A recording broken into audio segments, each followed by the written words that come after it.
Tony. How are you?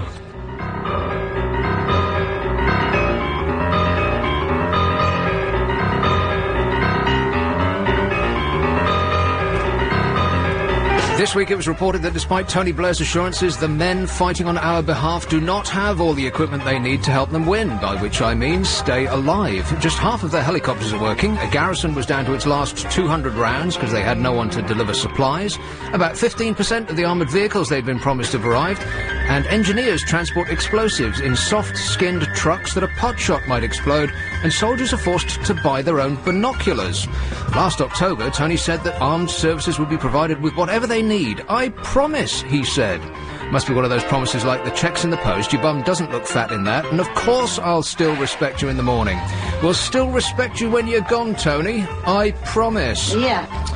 David Cameron, meanwhile, has pledged to give the public a direct say in the next Conservative manifesto. He wants to mobilise public opinion because he said that he and his experts did not have the monopoly on good ideas. What he means is that he wants us to tell him what to tell us to make us elect him, implying that they don't have a monopoly on good ideas, or rather that they don't have any ideas at all. Absolutely. And village life was shown to be not all tea on the lawn in a game of cricket. Town is leaving the rat race for the idyll of a rural retreat. Find that anyone not adhering to a narrow view of normality are shunned by the local yokels. Single women, divorced men, couples without children, gays, and don't even think of being a Johnny foreigner. Welcome to jolly old England. We're not homophobic, sexist or racist. We don't dislike people for who they are, what they do and how they appear. We don't discriminate against any particular types of people. We hate everyone. Oh, right, yeah. Not enough music. Closely written. Look at that. You'll have to time it. I couldn't have got another word on that page. Totally exhausted. Can I go home now? Okay, bye-bye. So hey, has anyone had sex in the Big Brother house yet? No. Who cares? Are you I'm very watching it pleased. No, still? I'm very pleased with myself. I'm not remotely interested. Oh, very good. I know. I'm so happy. You even watch them go into the house, and that's normally a did. fatal error. Yes. You're normally hooked in. I know. That's what got me last year. But this year, don't care. You weaned yourself off. Like an alcoholic, every now and again, I'll take a look at some booze, but it doesn't attract me at all. I'll slip through those couple of TV channels, E4 and E4 plus 1. Everyone's still asleep on plus 1. I didn't know there was one. And no one's doing anything, and I'm quite happy to be not involved. And actually, I don't think anyone is at all, are they? I haven't heard anyone talk about it in the office, at home, out and about. It's just not happening. I find it's quite interesting because the newspapers have all obviously block-booked an extra 8 pages in their papers. I mean, The Sun has got a 4-page pull-out on virtually a daily on a daily basis, and they're really struggling to fill it. And there's nothing actually interesting happened at all. There's a couple of blonde people, they're still canoodling. There's some girls who are shouting at each other. Again? Like that's news. And that's it. Nothing to report. And they must be tearing their hair out. I wonder how long the format can actually survive. I mean, this year. Do you think this is going to be it? Often I am surprised with what the public like. In fact, always. I'm always amazed at what the public like. I never get it. You know, what the most popular of anything, I'm like, what? Why? What? Because it's so mundane. Well, it's beige and it's bland and it's boring, usually. I just don't get it. What the public like, I don't get. And so often I'll think, because I'm not interested in it, no one else is either. And it comes to find out that the nation is wrapped. But I very much doubt that this time I'm wrong. I don't think anyone's interested in it this time. No. I've actually heard all this week people talking about that programme Britain's Got Talent much more than... Has Britain Got Talent? No! I saw a bit of it tonight. Have you seen any of it? No. Again, a little bit bland, I think you would think. Well, they had this in America. Exactly the same format, Simon Cowell, the whole thing. In fact, the same judges, I believe.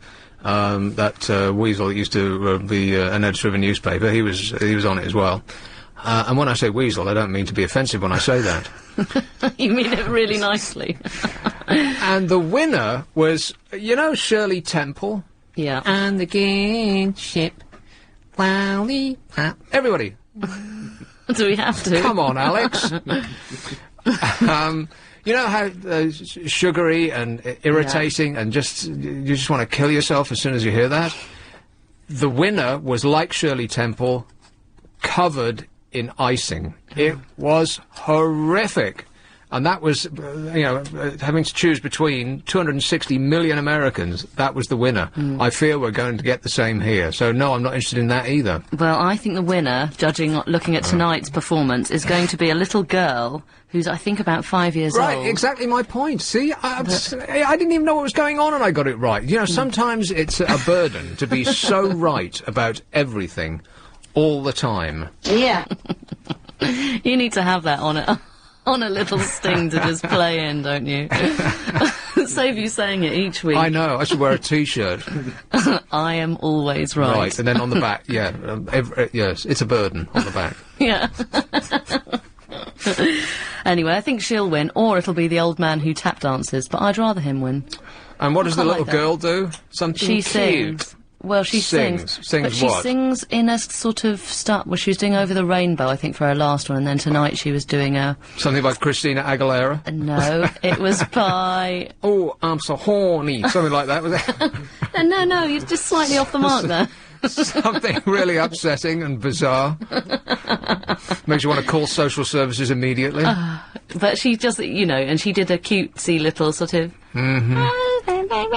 And they all stood up and were like... One of Madonna's early hits. And the lady judge was crying the other day. What's her name? Amanda Holden, is it? Who's that? They used to go out with Les... Oh, the one with Dennis? the lips? No, that's old Ashley... Ashley... Oh, what's her name? Trout. Leslie Ash? That's it, yes. Leslie Trout. What? I thought that was her name. It's similar. Right. Who's Amanda Holden? She did. No one has any idea. Yeah. Wait a minute, let me stop you there. She did go out with. Yeah, you she just married. said that's this is a mirror of this country. We're holding up to this country a mirror. People aren't famous for what they do. People are famous. No, I'll start that again. People are not celebrated. Celebrities are not celebrated for what they do, for any achievement that they've made in this country, as I think is pretty much the case in America as well, although they worship money, and that implies success as well, much more than we do. We think that money is a bit... Well, we'd rather not mention it, because let's face it, none of us have got any, apart from everyone who lives in Chelsea and Mayfair and Belgravia and Knightsbridge. Those people laugh themselves to sleep every night, because all they have to do is sit there and look out the window, and they earn £1,000 a day. But where was I? People who are married or go out with someone who's famous. Oh, yes, but people who are celebrities in this country haven't achieved anything. They're just famous. And I asked you who Amanda Holden was, and I genuinely don't know who that is. And your answer was to tell me about someone she'd had sex with. No, okay, well that was probably a wrong way to describe No, I think her. there isn't exactly the right way to describe anyone who's in the, who's like a celebrity these days. Anyone who's in the newspapers on a daily basis. But what an incredibly silly country we've become. You know, France is not like this. Germany, I'm certain, is not like this. Neither is Italy. It's just us in America. Just the English-speaking people of the world. We don't care about anything anymore. Get me the Sun. In fact, I've got a copy of it today. No, hang on. I've got a copy. Oh, you're on a little roll, aren't you? Oh, no, I've left it at home. Oh, Do you want me to get you what one? a pity, never mind. I bet it's absolutely... The things that aren't about sexual perverts, which seems to be the new Princess Di. When in doubt, stick a yes. story of a sexual very pervert on, and then your sales will go through the roof. And then we can pretend that... And then they can pretend that they're concerned about it, but then they're just concerned about the bottom line. Look to the bottom line and see how much profit you're making, and whatever stories are making that go around and around, stick it on the front page. Well, the paper that I've got in front of me is the Daily Mail. That's a different issue entirely. They're not so obsessed about celebrity. They're just obsessed about making you fearful of, well, taking your next breath, really. Don't go out the door. You're doomed. Ladies and gentlemen. Love you a long time. And I really mean that, too. This is the Sun, okay? On the front page, but the biggest thing on the front page, a picture of, guess who? That's right. Posh Spice. It's a surprise, isn't it? No, not really. No. The Sun seems to be the official PR company for Posh Spice. I don't know what is going on there. What is going on there? I would like to know what kind of pact, if any, they have made with the people who run Posh Spice. I've no idea. Maybe they're sad that she's leaving for the States. No, that's not it. Why every day is there a positive story about Posh Spice in the Sun? I would really like to know what's gone on there, because it doesn't seem to me like they used to like her that much. No. They used to dig a large hole for her and bury her on a daily basis. Oh, you're too thin, and you're the colour of luggage, and this, that, and the other. You know, now it's, oh my God, she's so fabulous, and here's another picture of her looking fabulous, and she's the most fabulous person that's ever lived. And she's on the front page, and then a bizarre special covering 2 pages inside, like we didn't know. Her gynecologist knows less about Posh Spice than we do. Here she is, and the story on the inside is that she's changed clothes 3 times in one day, and that's half a page in colour. Dear, dear. That's very boring, isn't it? Well, I give in. Who cares? Yeah, and Mind you, could you change your clothes 3 times in a day? if I had 10 assistants carrying my clothes in bags Would you want behind to, me, though? yes. But I wouldn't want to. Well, no, she doesn't want to either. But Oh, I bet if she by does. no, she doesn't. But by changing her clothes 3 times a day, it means that she'll get 3 different photographs to send out to the press, Yeah. for a PR company to send out to newspapers like The Sun, who will, just like robots, will print them. Okay, if it comes off the fax machine or send down the wire, or however they do it these days. If it comes from PR's press company, they'll just pull it off the machine and stick it in the paper. It's almost like they don't read it. Yeah. It's like they're being run by the same company. As Rupert Murdoch bought Posh Spice. Maybe you've uncovered it. On the inside, it's the male Posh Spice, Russell Brand. Has he said anything funny yet? No.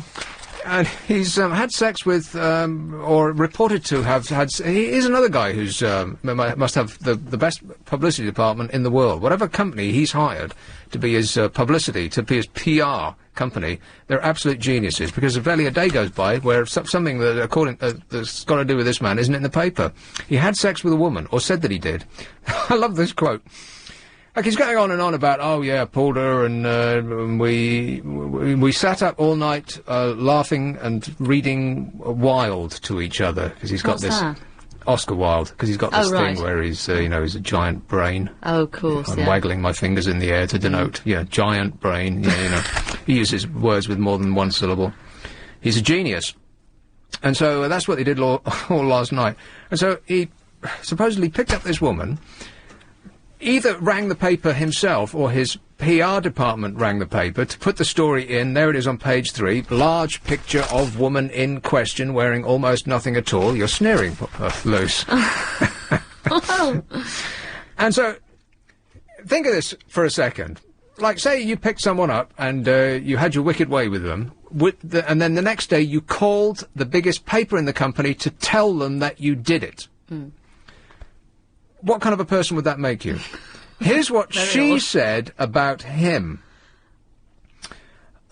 She said, Russell and I spoke on the phone and we got on really well. He didn't read me Oscar Wilde. I don't know who that is. But he rang me when he got back from Hawaii and invited me round. I hope to see him again. He was the perfect gentleman. That must be some definition of the phrase perfect gentleman that I'm not familiar with, because having sex with someone and then calling the newspaper about it doesn't really fit, does it? What a gent. I know. The thing is, he was so gentlemanly, he wanted to tell the world. Yes. What a gentleman he was. Yes. Yeah. And then the next page is Paris Hilton.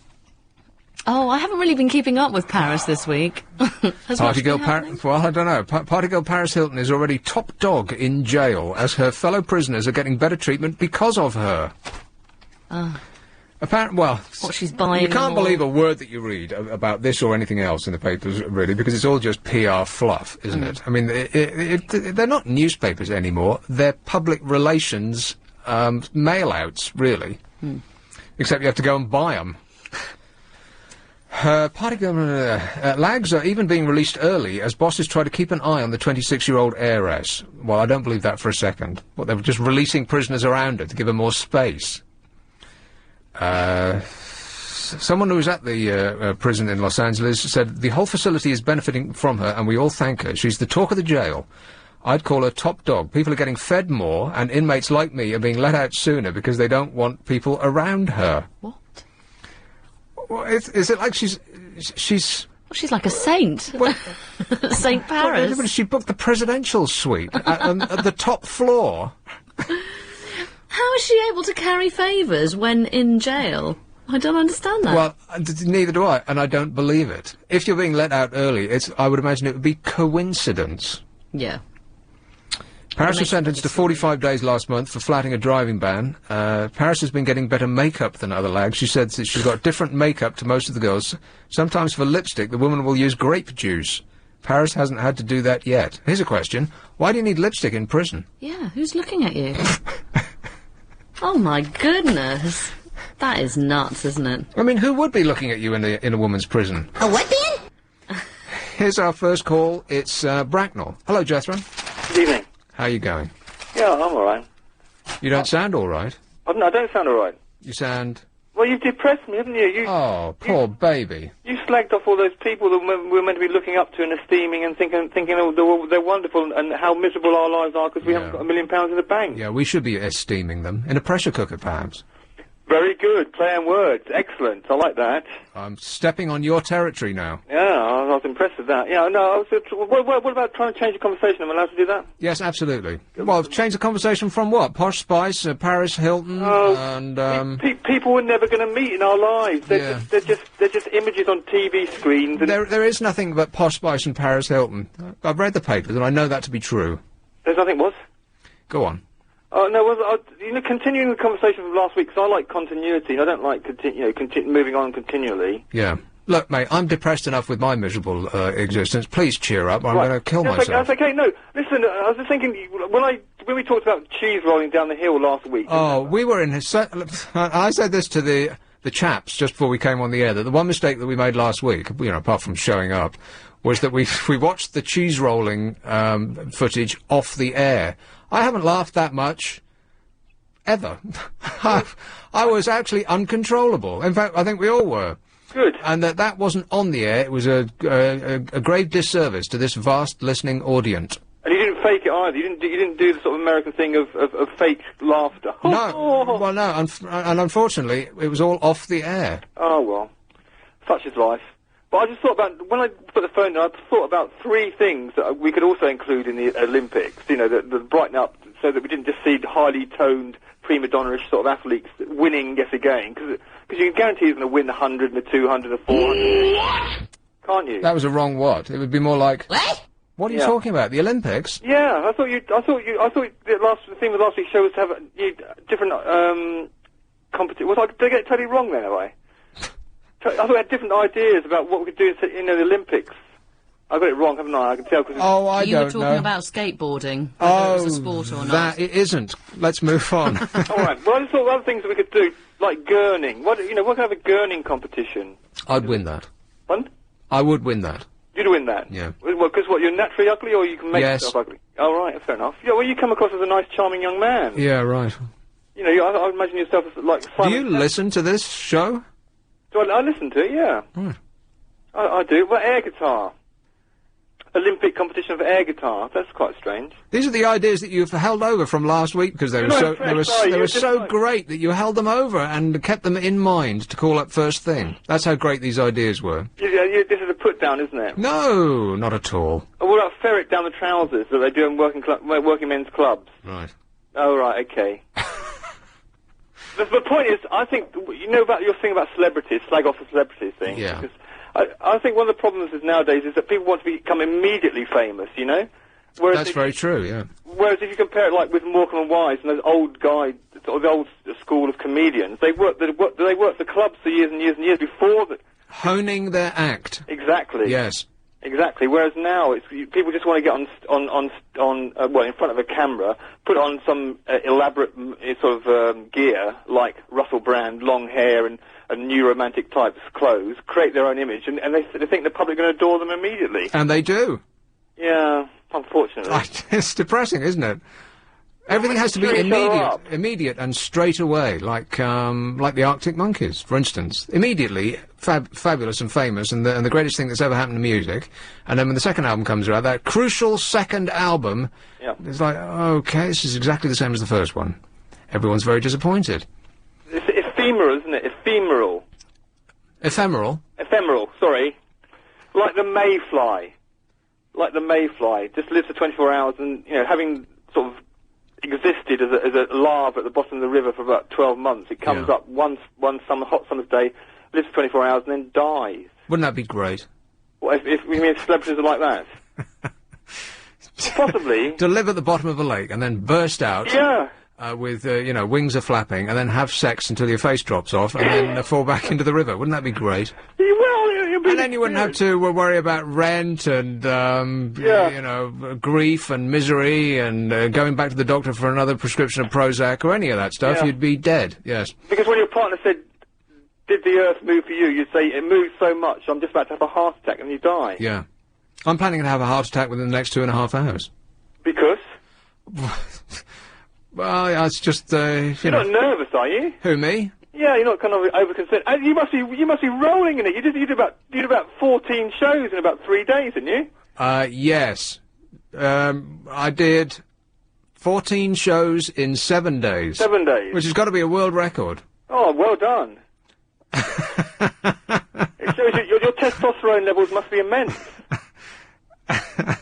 My testosterone less, whatever you said. Well, it's a real machismo in terms of, your ability to durate over that long period. My ability to what? Durate. which means I have the duration to succeed, or the duration to sustain my capacity. Right. No, I messed that one up, didn't I? Yeah, I think so, yeah. You need you need to hone your act. But anyway, Paris Hilton, apart from loads and loads of money, isn't she just superficial? Am I allowed to say that? Are you allowed to say that Paris Hilton is superficial? Talk about the stating the bloomin' obvious. Well, she said, just... You're not a psychologist, are you? No, because they specialise in the bloomin' obvious. Down our way, we call rich people who've never had an experience in life, yes, and are snobby and arrogant, small little brats. Really? We call them the royal family. Oh, sorry. Oh, that's true. But, okay. I'm going to go now, because I've run out of things to say. Oh, it's a dream come true. Thanks a lot, mate. Does he sit and read the dictionary? Hi, Louise. Hi, Nick. How you doing? I'm fine, thank you. How are you? I'm super, thanks for asking. Good. Big Brother, I'm glad to say I have managed to avoid watching it, apart from last night. I was watching it live, and it was just so boring. And with your accent, you're probably one of the few people in the country that actually understand what they're saying. There was a big girl with black hair that was talking to a guy, and I was just like that, yeah. Yeah, that's what it sounded like to me. And, oh gosh, I'm so glad to say I don't want to watch it, because it takes over your life. I know, I've been weaned off it. I've got to go, Louise. Unfortunately, I took you just before the news. Oh dear, what a pity, never mind. Never mind. Alright, cheers. Bye. Yeah, I'm down to about 3 episodes of Big Brother a week now, man.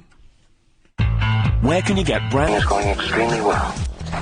We have a How Low reverse auction going at the moment. How big's your TV, Luz? About 15 inches. No, it's about... Get out. Is it 28? What's the normal?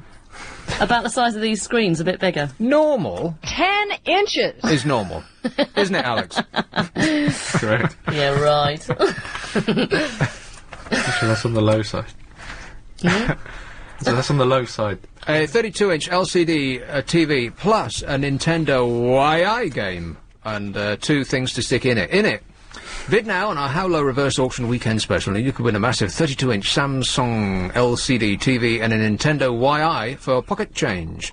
This uber-cool, white-finished flat-screen Samsung TV with high-resolution imaging will bring all your favourite TV shows, movies and sporting events to life right there in the squalor of your own lounge. The stylish white finish will look slightly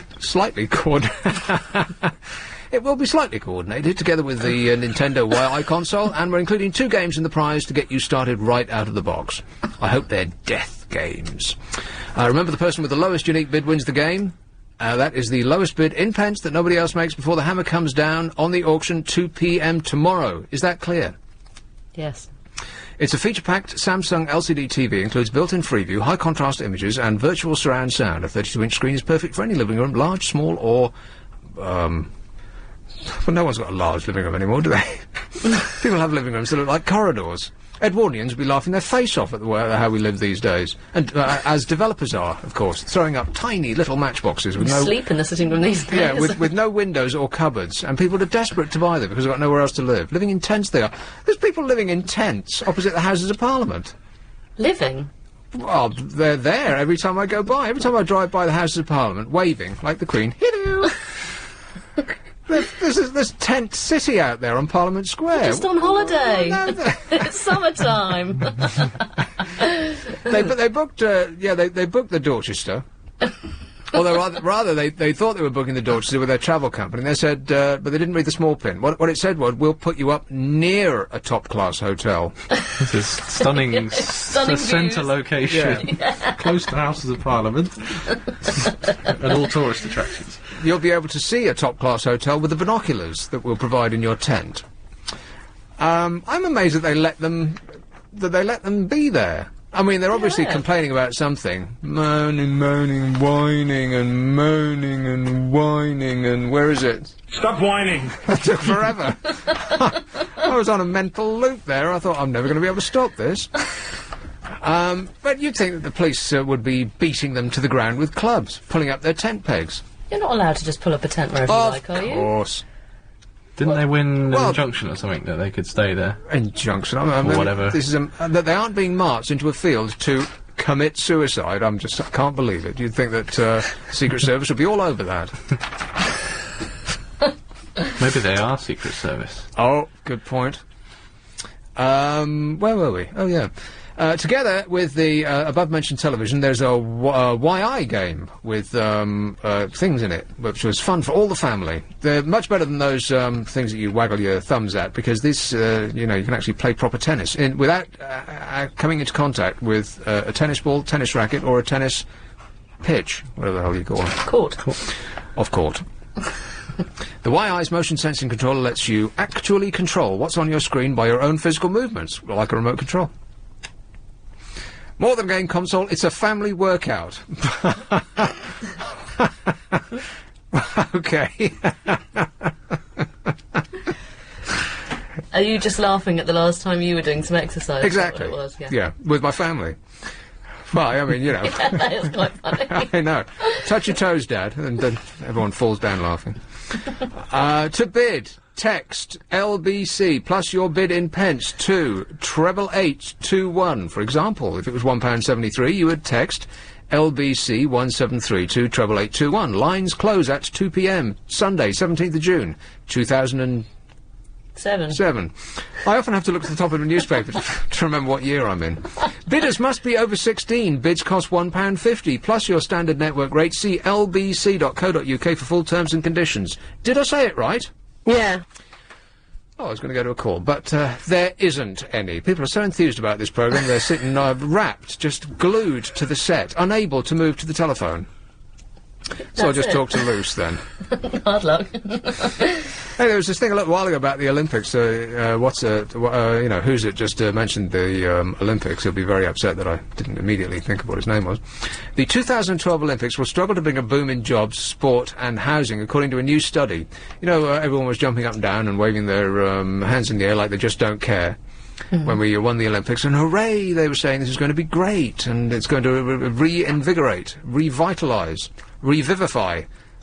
And then any other words beginning with re. He'll call in a minute, he'll have a thesaurus. Resuscitate? Thesaurus, yes, did you say? Is it Thesaurus, isn't it? Well, some people say thesaurus, and some people say thesaurus. If you say thesaurus, and I say thesaurus, we'll better call the whole thing off. Scone or scone? That's right. The event could result in... Now, see, this is what I said all along. Again. Oh, no. It's amazing, isn't it? I want you to write down the Play amount that sting again. It's amazing how right I am. all the time, yes. I swear that people should consult me before spending millions of pounds of public money on surveys to determine what the result of any given action will be. Just ask me. I'm always right. There's some survey just going on right now, or an investigation, more accurately, about the amount of money that people who work for the BBC get paid in radio and television. Oh, really? Because the public were very upset that certain individuals were getting lorry loads of money, of our money, driven up to their house and just scattered all over their lawn. They weren't that concerned about the pounds flowing away in the breeze, because it was the millions that, at the centre of the pile that were their meat and potatoes. And so, after everybody started hyperventilating and like that, and how do these people possibly be worth that money, and nurses are dying from exhaustion and all like that. And so a team of experts is now going to be investigating whether people at the BBC are actually paid too much, on-air talent. And I waggle my fingers in the air as I say the word talent. I'm doing a lot of waggling tonight. Yeah, I know. Well, I've been over the last few days this week, I've been waggling and honing my craft, which are often the same thing. Right. Busy times. Yes. And and they'll take, I don't know, they'll probably cost us £1 million to find out what they'll say. I'll tell you right now what they say. I want you to write this down, and as soon as they make their results found, then you can refer back to today and see if I'm right or not. They will say, everything's fine, nothing to see here. Right, I've got that. I absolutely guarantee it. Just as I said about this, the Olympics, at the time I said, oh, Struth, it'll be just like Greece and Barcelona and Australia and everywhere else that's handled the Olympics over the the recent few decades. There'll be a lot of stadia and aerodromes, whichever the sport that they were originally built for, which will be collecting dust and have padlocks on the outside because they can't afford to keep them running because no one's remotely interested in going to them. Who needs a velodrome? No one. And you can say until you're blue in the face, oh, well, we'll change it from a velodrome into a basketball court. But no one watches basketball in this country either. We're going to have a whole village full of expensive buildings that developers have made billions of pounds on of our money. They'll be laughing until they'll probably be expiring. Just when their bank account, the details come through the post, they'll just collapse on the floor with the money that they've made. The developers and the developers' personal close friends and the politicians who will then go and, as soon as they finish their jobs, will go and be consultants for the developers and and around and around. That little dog will be chasing its tail. And we'll be left with an entire village full of stuff that nobody wants or needs or can afford. I mean, how long did it take them to unload the dome? That temporary tent cost us £1 billion. But still, jaws are on the floor. Years later, we still can't believe it, and it took them this long to unload that. So, how are they going to persuade anybody to take the things that they're building over there now? Well, they aren't. I did hear one bit of good news on it, that apparently they're on target for the schedule's all up to date at the moment. Yeah, right. And apparently that's the first time. Yeah, is that what that's what they, because the Olympic Committee, whoever they are, the people who come and suck up all that great hospitality, they'll be staying at 5-star hotels, probably again at our expense, and being wined and dined until they all get gout. And they're just loving it everywhere they go. Everything's been fresh. It must be like the Queen. Everything's been freshly painted, and there's a buffet everywhere they go. Wafted around in Mercedes cars, they are. And of course they love everywhere they go. I mean, it's never looked so great. They're living a life that normal people like you and me could only dream of, Luce. Would you really want a life of buffets? Oh, are you kidding? Would you? To be wafted from one buffet to the next in your own luxury sedan? Oh, no, that would be awful. While being paid money that not even investment bankers could dream of. You'd have to be all dressed up in a suit, though, talking to people who aren't really your friends. There is a downside, too. Yeah, but you'd be drunk. You would. Way! Did I not mention the endless champagne? No. Of course. Oh, now it all makes sense. Yeah. So that's why they thought everything was so rosy. Booze. Exactly, Carol. Hey, how's Carol doing, by the way? Good. I think she's away though at the moment. Away? Yeah. What? She's on holes. That woman is never not on holes. Every time I call her up, which is admittedly only about once every year, she's like, hello! You always know when you hear that beep. I know. I'm on the beach. What do you want? It's costing me $1.50 a minute to take this. What? Last time... Oh, it's foolish and childish and silly, and I apologise. But last time when I was working at another place, we knew that she was on holiday, and I called her up, and I left a message that lasted, about 15 minutes. Basically, I played the show down the phone. Well, So that she'd have to I was pay? on the air, and so in another country, she had to call her answering service and pay... Oh, it's true, she's probably still trying to pay it off now. Do you think she listened to all of it, though? Does Carol listen to my show? No. Right, so what are we doing? We're doing the London Olympics, and this is a report that I've been carrying around for a little while. The 2012 Olympics will struggle to bring a boom in jobs, sport and housing, according to a new study. And this is why everyone was jumping and leaping and hurrahing, because that is exactly what they said that it would do, bring a boom in jobs and sport and housing. The event could result in, quotes, white elephant venues, job losses and a couch potato generation hooked on television sports coverage. Because, as I've said, no one's going to go to the Olympics because it'll be too expensive and all the best seats to the best things will be sucked up by corporate. We'll just watch it on TV, like we would have done if the French were paying for it. The report also claims that it will be difficult to regenerate parts of East London where the venues will be built. Well, yeah, no one really wants to go and live there, do they? Even people who live there don't want to live there. The report for the Greater London Assembly is the latest setback for the Games, whose costs have... Guess by what factor the costs have increased since they first told us how much it would cost. Because you build anything, anyone that's ever built anything will know that. And if you just watch that Sarah Bowie show on... What did you just call her? I'm sorry, calling Dr. Freud. You watch her show, and everybody that starts out with a budget for a building, at the end of the programme, she slyly asks them how much they've spent, and it's always twice. They say, we've got a 10% contingency... Yeah. For going over our budget, and it's always doubled, right? Yeah. Not when you're dealing with the government. No. Because anybody that ever quadrupled, that's right. And this is just today. It will. So today the cost of quadrupled to 9.3 billion. Now, when they said initially that it was going to be 2.3 or whatever it was that they initially said, I said at the time, roll the tape back and check. It won't be 2.3, it'll be 12.3. We're already up to 9.3, and how many years are we away? Take 7 away from 12. 5. No one can possibly do that anymore. Do you know that something like 60% of adults in this country can't add 2 3-digit numbers together? 2 3-digit numbers? Yeah, like 100 and 150. Not times, add. Oh, add? Yeah. Oh, dear. I know. Oh, dear. That's Anyway. tragic. Researchers analysed the impact of events on Athens, Sydney, Atlanta and Barcelona.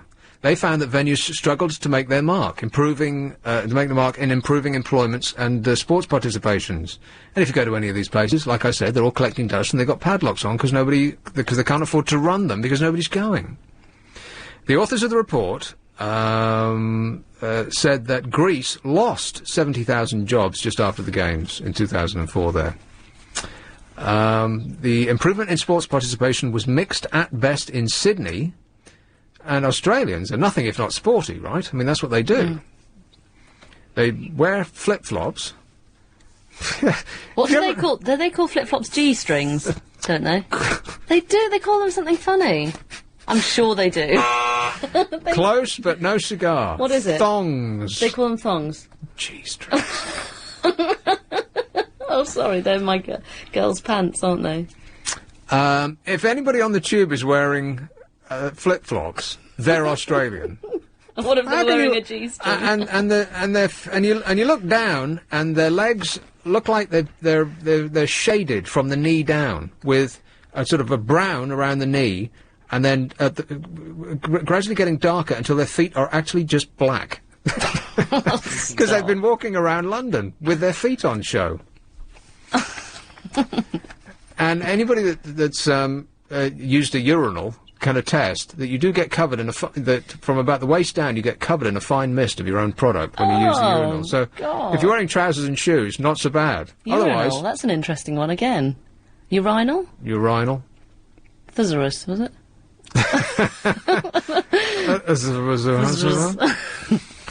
Improvement in sports participation was mixed at best in Sydney. I mean, nobody does sports here, apart from, one of the reasons is that the government has sold off all the playgrounds. Yeah. They're in fact making schools now that don't have any playgrounds. Yeah, I know. But That's couldn't just they do staggers the that, though, with imagination, this? isn't it? Huh? Could they not do this then instead? What? Use the buildings that are going to be wasted afterwards for schools to use in the local area.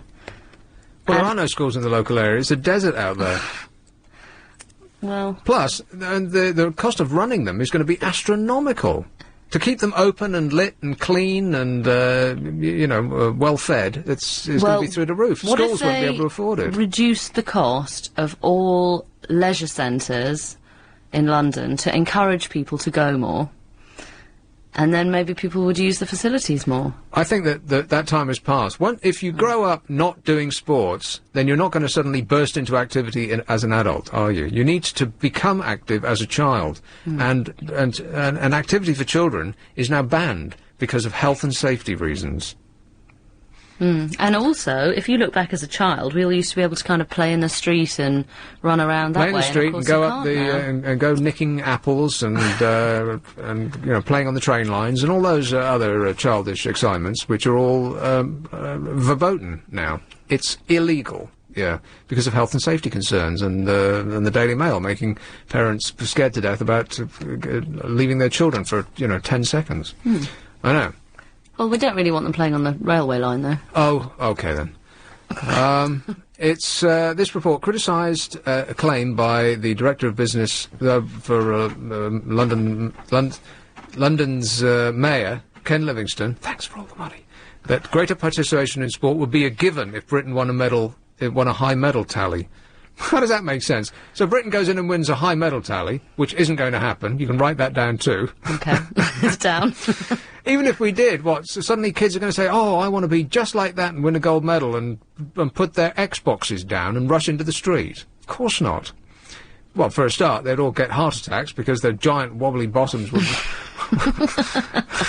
would be immovable because they're dents in the sofa. They might as well glue their bottoms in there because they sit there so much.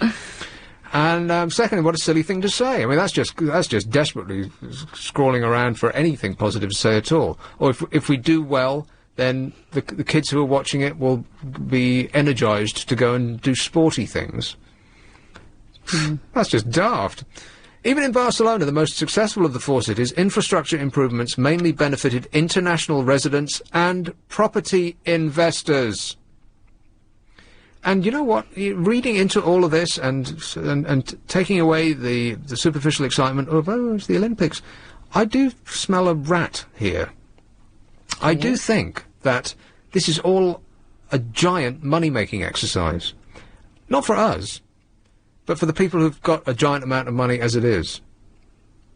This is why I wasn't leaping up and down and running around screaming, because I feel, much like the lottery, it's a way of extracting money from those who have got precious little of it and giving it to those who have got a giant amount. Yeah.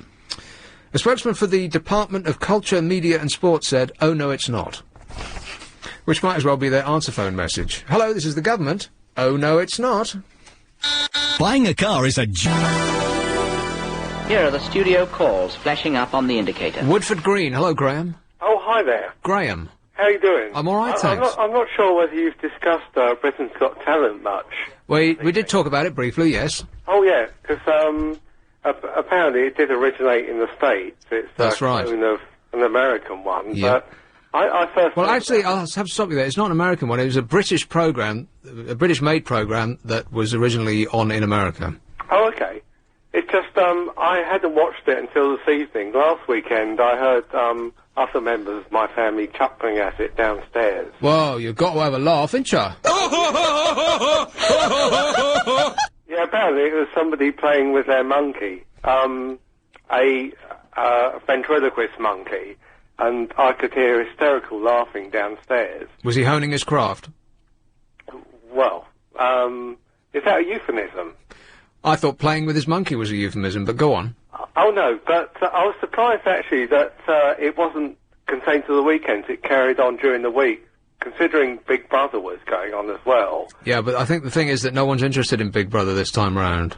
Oh, no, I haven't been either. No, but, you, me, nor anybody else. I did actually watch it tonight, the Britain's Got Talent, that is. And I just thought, it's like the Emperor's New Clothes. I just thought, this is rubbish. This is like watching sort of new faces from 20 years ago. Yes, precisely. How did Simon Cowell put up with it? How does Simon Cowell get away with anything that he does? No, I mean, with the X Factor, there's kind of a purpose to it, I suppose. But with money, it's making just a money, low-rate sort of talent show, and he's more lenient than he is with the X Factor. Well, there's no point to it at all. He's probably just drunk on money. And then there's Ensign Deck. They've got nothing to do with that programme at all. And I've been hearing all during the week, Ensign Deck are great during it. Yeah, I read that too. They're rubbish. Really?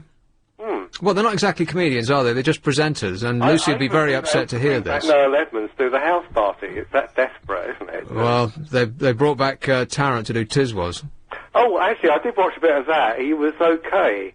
It gives me the back creeps. a bit of life to his personality than Who Wants to Be a Millionaire does. It pulled back a bit of fire to his personality. Right. Some of that anger coming out, was it? You don't agree, do you?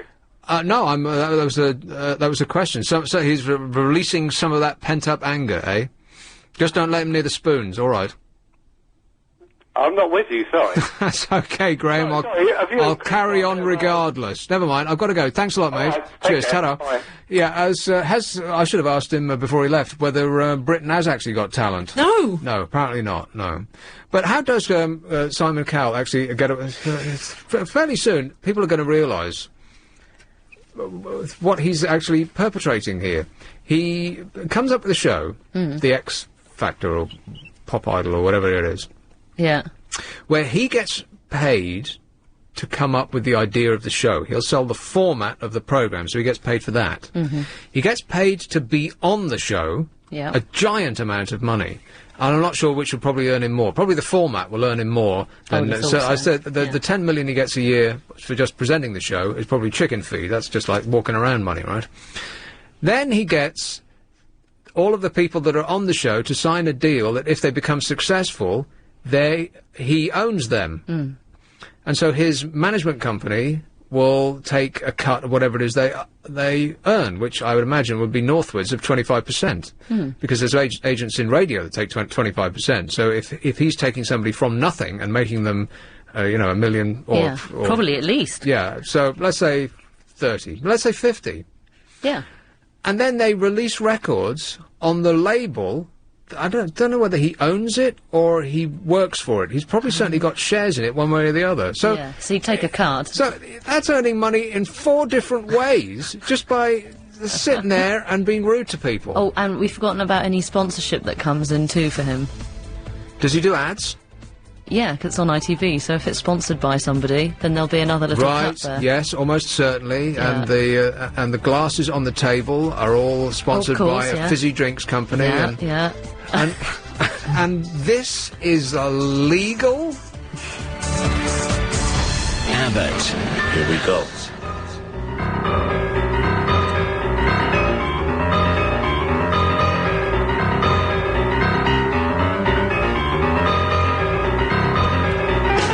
So I shouldn't actually even be here. You and I, Alex, shouldn't actually be here. I think we should have been at Stevie G's wedding. We should have been watching Stephen Gerrard and what's her name have their nuptials, or however you pronounce it. Unfortunately, we weren't invited. Oh, no, I was invited. I just couldn't make it. What an oversight on their part. I can't believe it. I'm very upset. Here's a call in Australia. Oh, Philip. Good morning. Good morning, Nick. How you going? Very well indeed. Having a wonderful time out here in Western Australia. Ah, yeah? Yeah. And the reason I rang, Nick, I've just had the Sunday paper delivered. Which Sunday paper? Well, there's only one Sunday paper in Western Australia. It's called the Sunday Times. What, our Sunday Times? No, the Western Australia Sunday Times. Right. And it's got 8 sections, Nick. Yes. So you've got plenty to choose from. You've got the main news section and review. You've got Reader's Mart. You've got a magazine. You've got a TV magazine. You've got... Philip, seriously, just throw it all in the bin. The Sunday Times in this country, half of it you throw away. In Australia, there can't be anything in it. Well, I've been looking through it for you. I had a quick browse through the main stories, Nick. A bullies faced boot camp. There's a woman claiming that her boyfriend could be a serial killer. What else have we got in there? They're doing a war on drink spikers. That's having your drink spiked for the young ladies in bars. Hence the name Drink Spikers, yes. Yeah, and also the police are being poached. They're being what, sorry? Poached. Poached? In other words, what, 3 minutes until they're soft in the middle? No, they're being poached by other organisations, so the number of police are going down. Right. So it's all been happening. Nick, I thought you'd be interested. A bit of some interesting, well-known pop people in town. In Guns N' Roses. In Perth, yeah. Yes. Have you ever been here, Nick? No, I've never been to Australia. I tried to go twice. I had everything booked right down to the restaurant table that I was going to be sitting at as the fireworks went off opposite on the bridge in Sydney for New Year's Eve. Oh, wow. Down to that kind of detail, and I had to cancel twice. Oh, no. Anyway, you'll have to come to Perth. It's a great city. No. Guns N' Roses were in town last week. Oh, did you go? No, I didn't go. I didn't realise until the last minute. It was after I arrived, I looked in the paper. Would you have gone if you had known? No. No. Lionel Richie is going to come into Perth. He's going to perform in a winery. Lionel Richie? Oh, that sounds interesting. Boring! There's lots of concerts they do. They have people come and they do it in the wineries because they've got so many wineries out here. Yeah, I'd need to see Lionel Richie in a winery. That's the only way I could stand it. And as I say, you walk into Perth, and a lot of things you see, Nick, you see human street statues. Oh, I thought you were going to say something else there. I thought you were looking at the ground and there was human on the street. Human people cover themselves in silver paint. Oh, that. Oh, we've got that here. I know, but it's what would you be, Nick, if you were a street statue? What would you like to be? Oh, why don't you just surprise me with a question like this? What would I be? Yeah. I would be even less talented than I appear to be now, standing still for a living. As I say, there's so much here. I've been coming to Western Australia for since 1973. Why? Well, I just like the place. I mean, it's a long way to come for just liking. I mean, no. Brighton, no good? I've got friends in other parts of Australia and sort of use this as a stop-off. But it's one of the most remote places, one of the most remote cities in the world. That's what makes it so great. I mean, all this rubbish about it takes 24 hours to visit Australia, to get to Australia is a load of rubbish. But it does. No, it doesn't. I mean, it took But it does. No, it doesn't. But, Philip, on the other hand, yes, it does. I'll tell you, it took me 12 hours to get to Singapore, right? Right. And then it took me 4 hours, 25, from Singapore down to Perth. So how can that be 24 hours? I think if you go to Sydney... Well, hang on a minute. How long were you in Singapore? Only about 50 minutes. Are you making that up? No, I'm not, honestly, Nick. I'm true. No, this is true. Well, so does it take so long to get to Sydney because I don't really know. I'm not sure I care, really. Well, to Sydney, I mean, it took, as I say, I think it takes about 7 hours from Singapore. Well, I mean, that only makes it 19, doesn't it? Huh. Well, anyway, it's a whole day sitting in an uncomfortable seat. Even if you're in first, you're sitting in an uncomfortable seat in a loud, screaming metal tube. No, I wasn't in first class. I was back with the peasants. And how was that experience? It was quite good, actually. The in-flight entertainment kept me amused, you know. Kept your mind off the fact that your knees were around your chin. Yeah, and so, I mean, you take Sudoku and watch the films and play the games. And Are you still constipated? No, the food was quite good, actually. Because I would be for about a week afterwards, I think, sitting on a plane for a day.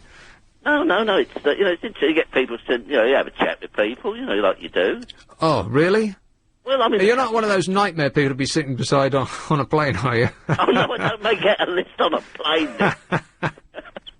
I tell you what I have been doing, Nick. I've been sandboarding. Have you ever sandboarded? I don't even know what that is.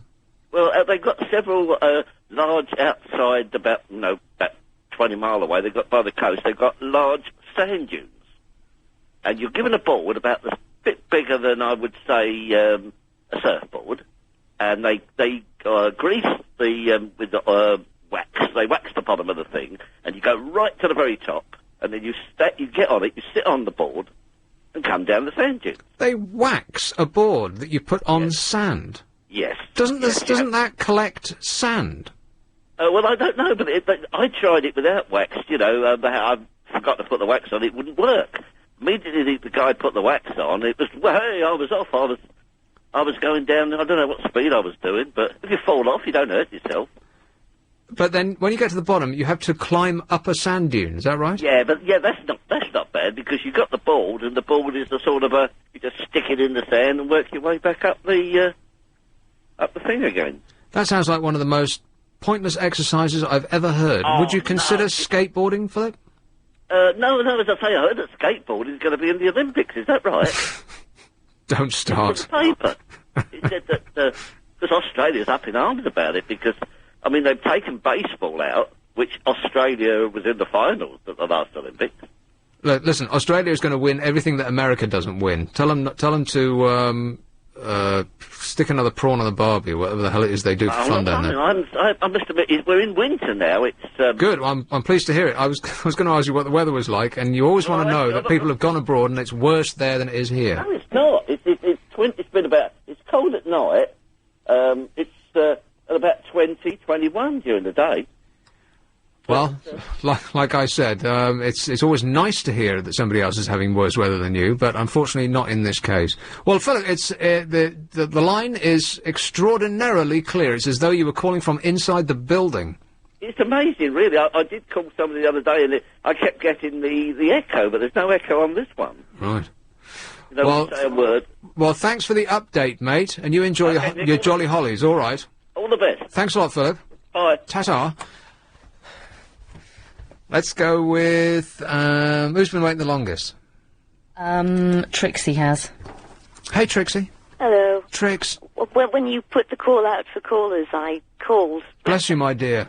That's all right. Hi. Hey. Hi. I'm so fed up with the news. Huh? I'm so fed up with the news. Celebrity this, celebrity that, footballer this, footballer that. I mean, I've been laughing my head off with the programme. It's brilliant. Last week's show was brilliant too, but I did try to call in, but I was feeling a bit tired. Tell you what I did do the other day. I was really, really miserable, and to take my mind off everything, I got out 3 of my favourite albums. I got Atom Heart Mother, Pink, and that Pink Floyd, obviously, Dark Side of the Moon, and I Wish You Were Here, and I played them at full volume. I loved it. And it was brilliant because Atom Heart Mother, particularly, certain parts of it are really, really amazing. And next door was having some kind of a party, and they were playing goodness knows what, miserable rhythm and blues. And slamming, banging, crashing action. Yes. No, it wasn't like that. And I had a brilliant time just to get my head away from all this. It's a long time since I sat down and listened to a whole Pink Floyd album. I mean, I played bits and bobs on the other place. Rock and roll! But, to sit down and listen to the whole album, that's another thing entirely. Yeah, I mean, to listen to the 3 albums, one after the other, was absolutely fabulous. Wow, you must have been out of your mind. I was It's practically illegal, I bet. Well, I was actually singing along, actually. Yeah, please don't do that, Trixie. With the lunatic is on the grass. He's on the phone. Yeah. And I loved obviously Dark Side of the Moon. It was one of my the first. Of course, what's not to like? Exactly, it was the first album I bought when I went to college. Have you still got the stickers? I'm afraid not, because I moved to Finland and everything got left behind. Oh, no posters either? Because I did have the stickers. I know, it's maddening, isn't it? They were so beautiful. And you know, I had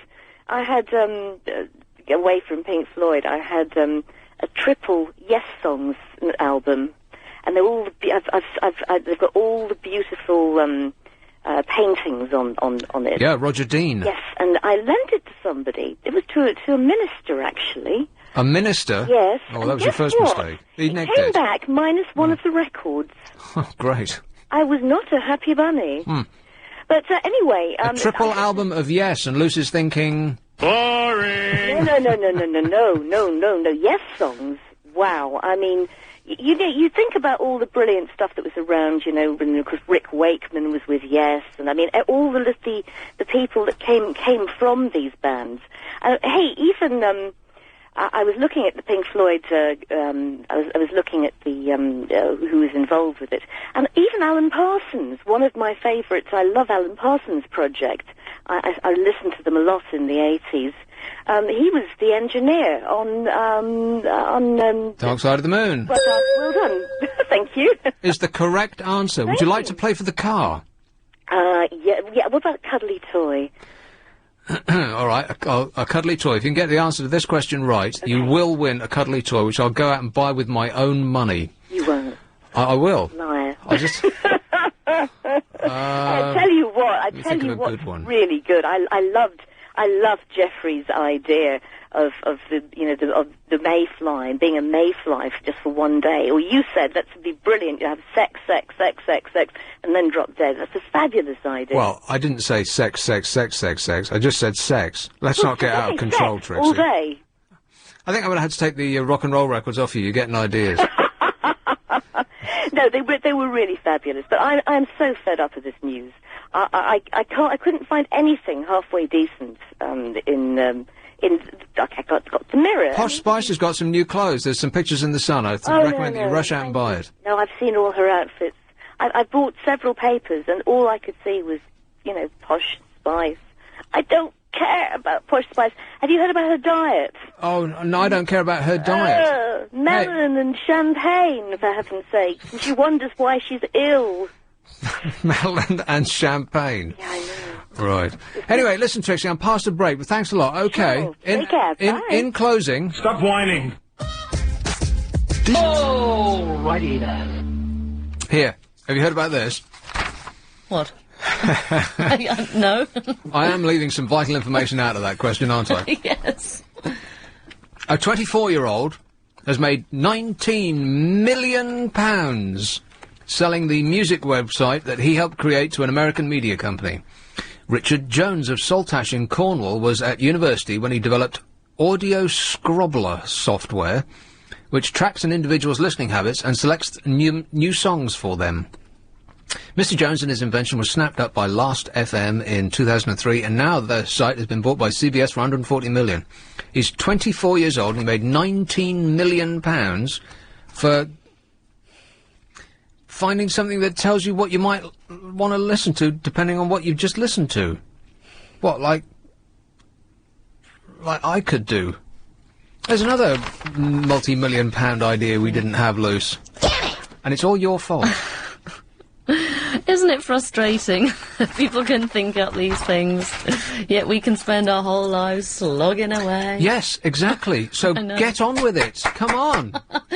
You have the idea, you make it work, and we'll split it 50-50. I can't say fairer than that. Here's London Colney. Hello, Mandy.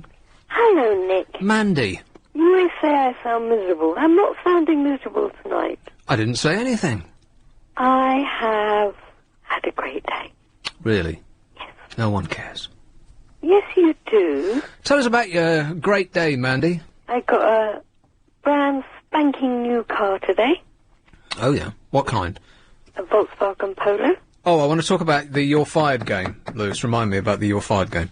A Volkswagen Polo, oh yes. Nice black one. Ah, black. That'll pick up scratches and look dirty all the time. Well, of course it's automatic. Only a nut would drive around London I've not passed the with a test on manual. gears. I've not passed the test on gears. So I'm really happy with that. It's only done 3 miles when I picked it up. How many? 3. 3.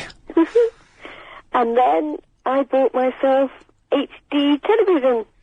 Blimey, you are splashing out. I am, and I've got it all fitted up, and it's amazing. Have you got it?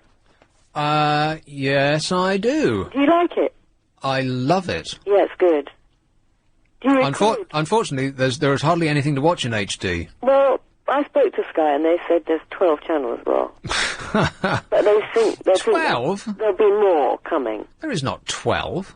Well, there's Art World and things I'm not into. History Channel, which I'm Well, not. there's some good things on Art World, and well, maybe there's 12 if they include the ones that you have to pay per movie that you watch. But you know what? Maybe. A lot of those HD channels, they're not. They're called HD, but you can go through a 24-hour period and maybe watch one program that's actually in HD.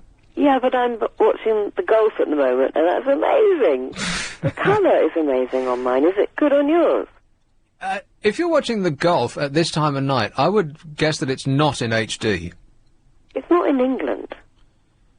No, I know that, but you're watching it in England. Yes. The thing with the HD channels is that they're not HD all the time, which is what I thought that they would be. You can skip through and there'll be a whole day's worth of programs that are not in HD on what's labelled an high definition channel, and there'll be one program during the day that's actually in HD, and the rest of the time it's not. So check on your I button on your remote control there. Yeah. And you'll see. I would guess that at this time of the night it's not in HD. Will it tell me? Yeah. Hold on. Top right hand corner. Oh, I'm not on the right channel for it to tell me. Oh Hold on. no. I'm not watching it on HD. Because I'm in the bedroom. And it doesn't go that way.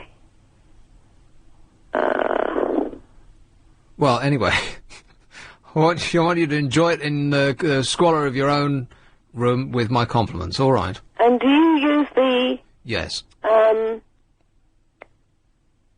Taping on it? Do you use tape on it? I never watch anything live. Ever. Right, the I button says it's HD. It does? Yeah. Are you lying? No. Well, I'm amazed. Usually on the sports channels at this time of night, it won't be HD. It says day 3, blah, blah, blah, blah, HD and W after Right. the HD. What does the W mean? Widescreen. Must be widescreen, baby. It's beautiful. The colours are fantastic. Oh, they're great. Yowza. You like it? I do. I licky like it, yeah. How do you tape on it? I don't know how to do it. You just press... What do you do? Have you got, Sky Plus? Well, it came today with the... It's the Sky set-top box for HD. Right, is it Sky Plus? No, but you can use it... Well, if it's a Sky H-top box with HD, it's the world's simplest way of... And I'm not going to talk you through it. It couldn't be any easier. Oh, there's... Find what you want and press the red R button. Yes, I found it. Right. And then, how do I know what I've got on the machine? We should be charging you for this. If you call up, your supplier and ask them questions like this, they'll be charging you. Yes, but you're my We friend. called you back. You're my friend. When you tape something, Yes. will it tell you on somewhere, like on the planner or somewhere, that what you've taped? How do you know you've taped it if you tape more than one thing? I have a question for you, Mandy. Yeah. Did your equipment come with an instruction manual? Yes. Then read it, girl. It's just nicer to talk to someone who's got the same thing that I've got. Right, okay. I've got to go, Mandy, all right. Yes. Bye. Bye, darling. You'll find that, yeah, I'm quite disappointed by that, because you spend extra on getting HD, and almost all of those HD channels are not in HD almost all of the time, apart from the American ones, Discovery and History and whatever that other one is. Discovering History. All those ones that you don't actually watch, they're in HD most of the time. You know, building a bridge in China and stuff that people don't really care about. The channels that you want to watch in HD all of the time, almost always aren't.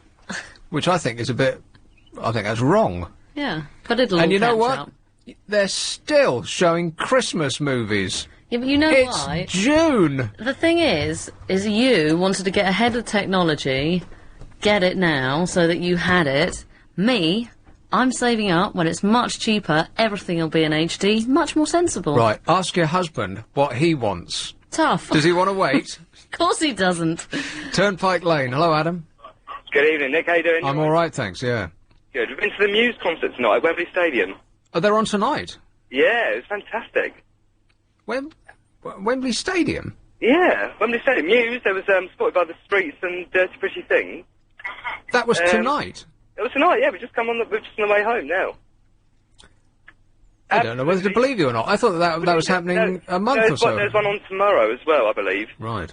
I've heard of a couple of people going up tomorrow night to see a show, but we've been up tonight. Oh, God, I think you're quite a fan of Muse, if I remember rightly. But, yeah, very much so. A lot of their stuff sounds like so the same, doesn't it? Yep. I think it took me about 20 minutes into the concert to realise I wasn't actually listening to the same song myself. Same song over and over again, yeah. Yeah, I know. And I was splitting my wrist almost by, half an hour in. But the whole, show was really, really good. Have you been to Wembley yet? No, not inside. I've been to the outside. Looks good from the outside. I've heard disappointing things about the inside. Oh, I don't know. It's quite plush, actually. Where you'd normally find... Well, yeah, the squalor of almost like a kebab van you get in the normal stadiums. It's really nice. It's quite clean and stuff like that. But right, well, I would hope so. It cost us £900 million. I know, it's nearly £1 billion, wasn't it? It's quite ridiculous. But I went to the England under-21 game against Italy about 3 months ago. Are they hard plastic seats? Not today, they weren't, because we were in the upper circle. We were in the posh bit, actually. Oh, well, get you in your posh seats. Well, exactly. It was padded and with armrests and drink holders and everything. It was quite nice. It was well worth the £900 million, I would say. we had a smashing time, which makes it all worth it. Right, okay, well, then I'm happy that we spent that amount of money. I know, it's coming out of your tax pounds. Yeah, all right, well, thanks a lot for the update, Adam. No worries. All right, cheers, mate. See you later, bye-bye. So, it was definitely worth £900 million. He had a smashing time. What more better could you say than that? This is PC Lawson in the interview. Anybody care what this guy thinks? No! Did anybody see the 400th edition of The Simpsons? You're looking at me blankly. No. No, well, it wasn't that funny. It wasn't as not funny as Ricky Gervais's Simpsons, but then nothing's... Not even Ronnie Ancona is that not funny. I can kind of take or leave The Simpsons a bit. Well, in much the same way as The Simpsons are take it or leave it. Like, some episodes are hilarious and will be the funniest thing you see that day. Others are just not amusing at all. It's amazing that they would let them go that they're not funny. You know, I mean, they've got no end of money. They can pull in no end of writers. They can certainly afford them. Why would they let one go that's just not amusing? I don't know. It's funny as well, because when there is a not funny one, the whole thing's not funny. Yeah, that's right. And then when there is a good one, there's gag after gag after gag. And you always so have to see it twice just to catch them all, yeah. Yes, it's very strange. But they didn't have a go at Rupert Murdoch. Really? I mean, yeah, I mean, obviously money means nothing to them, and they've probably got an airtight contract. Well, basically, they are the reason that that network, if it is a network, exists. I mean, they're the success that his TV empire is built on.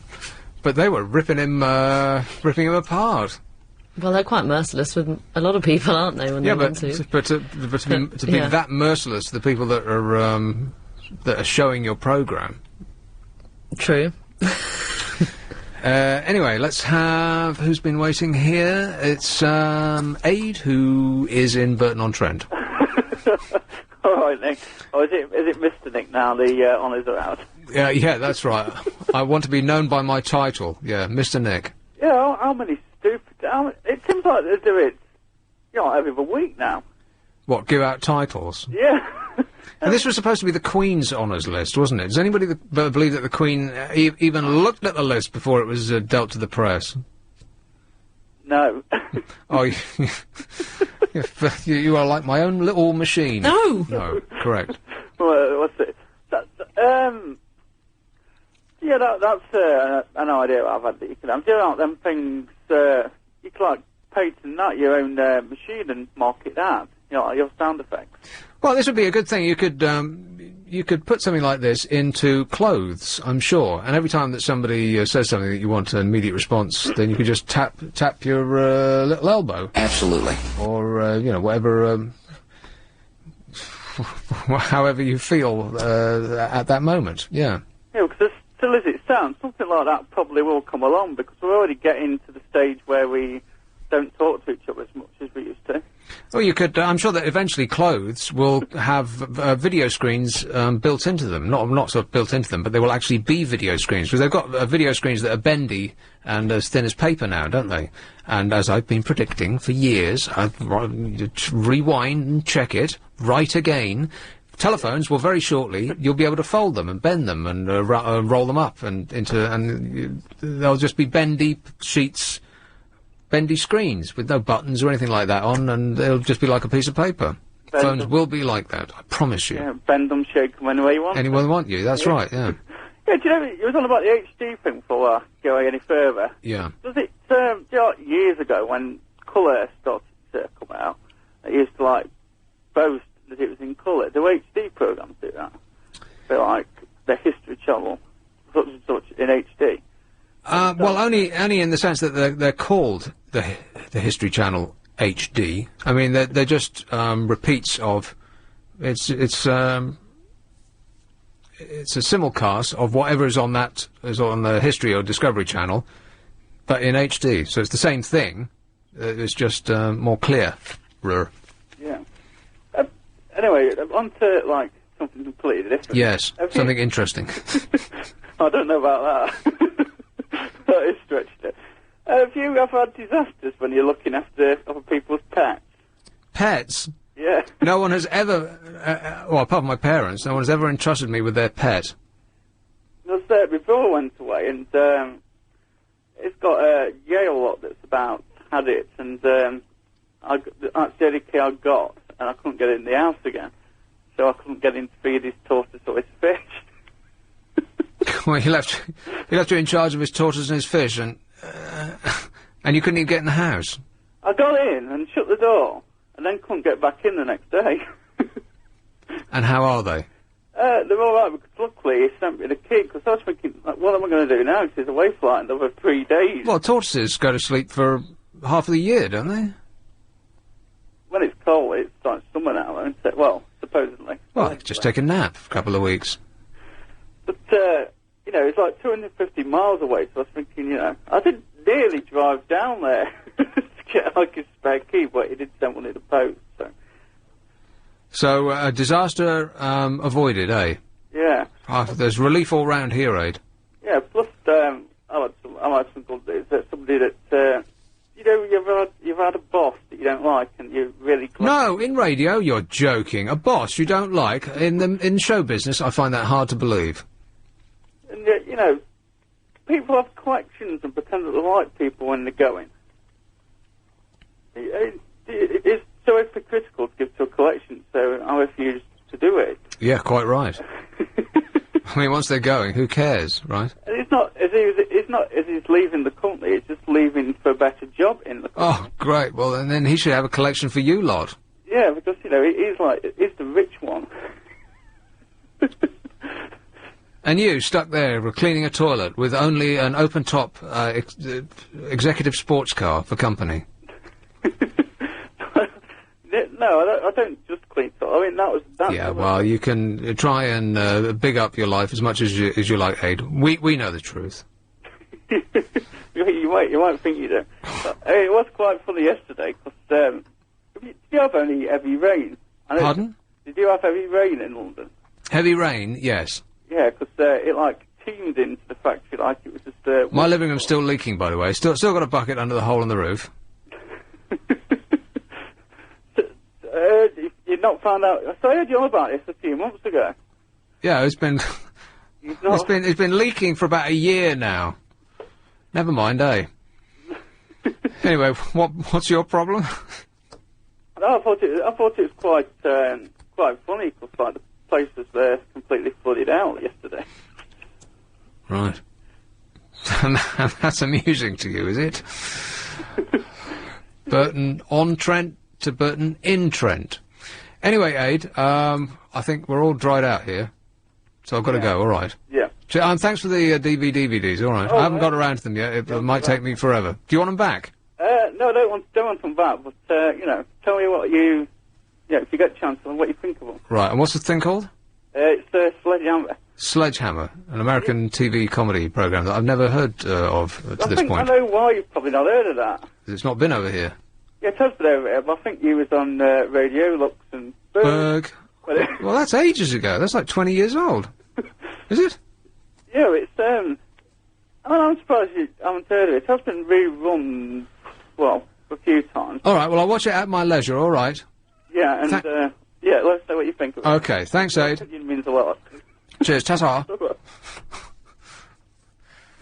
So, that stupid You're Fired game, Lucy. Yes, The Apprentice. Brilliant, isn't it? God, here we go. Did you watch the final? No, I did not. Oh, you missed out.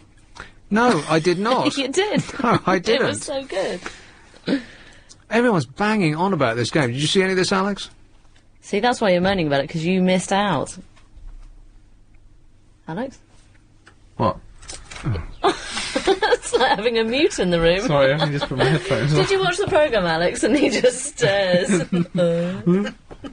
No, I didn't. Which show are you listening to in there, Alex? Just live feed from News. I got no interest in that whatsoever. We don't have any interest in anything. You don't like TV, you don't like beer, you don't like cars. What do you like? He likes cars. Cars. Hey, I didn't see your executive limousine parked outside today. Is it broken? No, it's just having the rest. Oh, right. You only get to see it on occasional weeks as a treat. Well, if I had a car that nice, I wouldn't take it out either. I'd garage it and polish it every day. Oh, would you? Yeah. I know, it's almost better to look at it than actually drive it. Yeah, I can imagine. Do you wash your car very often? Don't be silly, Lucy. I don't even top up the tyres. No. Do you ever feel bad about it? No. Every now and again, a light will come on the dashboard, and I think, oh. You think that's pretty? I think if I just ignore it, it'll go away. What colour will I get this week? Yeah. Red. And sometimes I lie in bed and think, oh, I should really check the oil in the tyres. What? And wash my car. What, on your little noddy car? I thought it was pedal power. Don't call it that. That's mean. Last time when I didn't wash my car with the last car, I left a lot of bird poo on it. Well, that doesn't hurt plastic.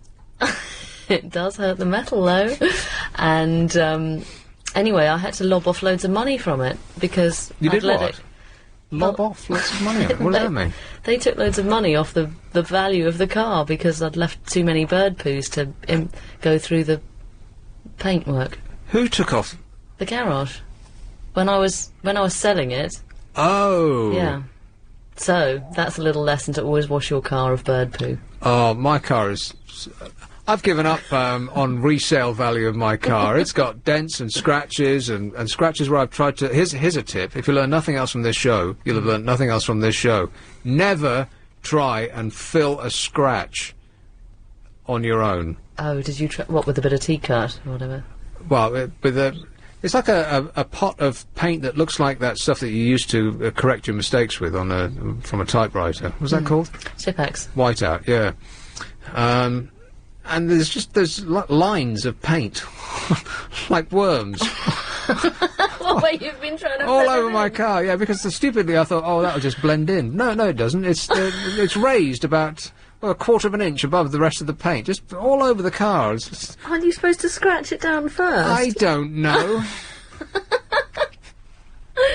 So it would look much better with the scratches instead of me trying to cover up the scratches. Extra lumps. So I've just given up now. I won't correct dents or bumps or. Just let it all hang loose. Yeah, exactly. Yeah. The windows don't work now, and. Oh, that's annoying. Does your driver's side work? Driver's side, yes. Oh. But then you can never really use it because you think, well, what if it doesn't work when I get somewhere and then I have to park it with the window open? Well, I had this problem. My electric window didn't work on my driver's side, and I went to a supermarket car park, and of course this is when it kept faulting with the fuse. Anyway, so I'd have to get out of the car to pull the ticket out. So one day I did this, and the man said to me, "You want to wind your window down?" I said, "No, I know, it's broken." He said, "No, just wind it down." I said, "No, it's broken." He said, no, honestly, you just got to wind it down. I was just like, I'm going mad here. I'm having this ridiculous conversation. I know my car is broken. It's mad. But you're a woman. Well, he just kept looking at me like, you're being so dumb.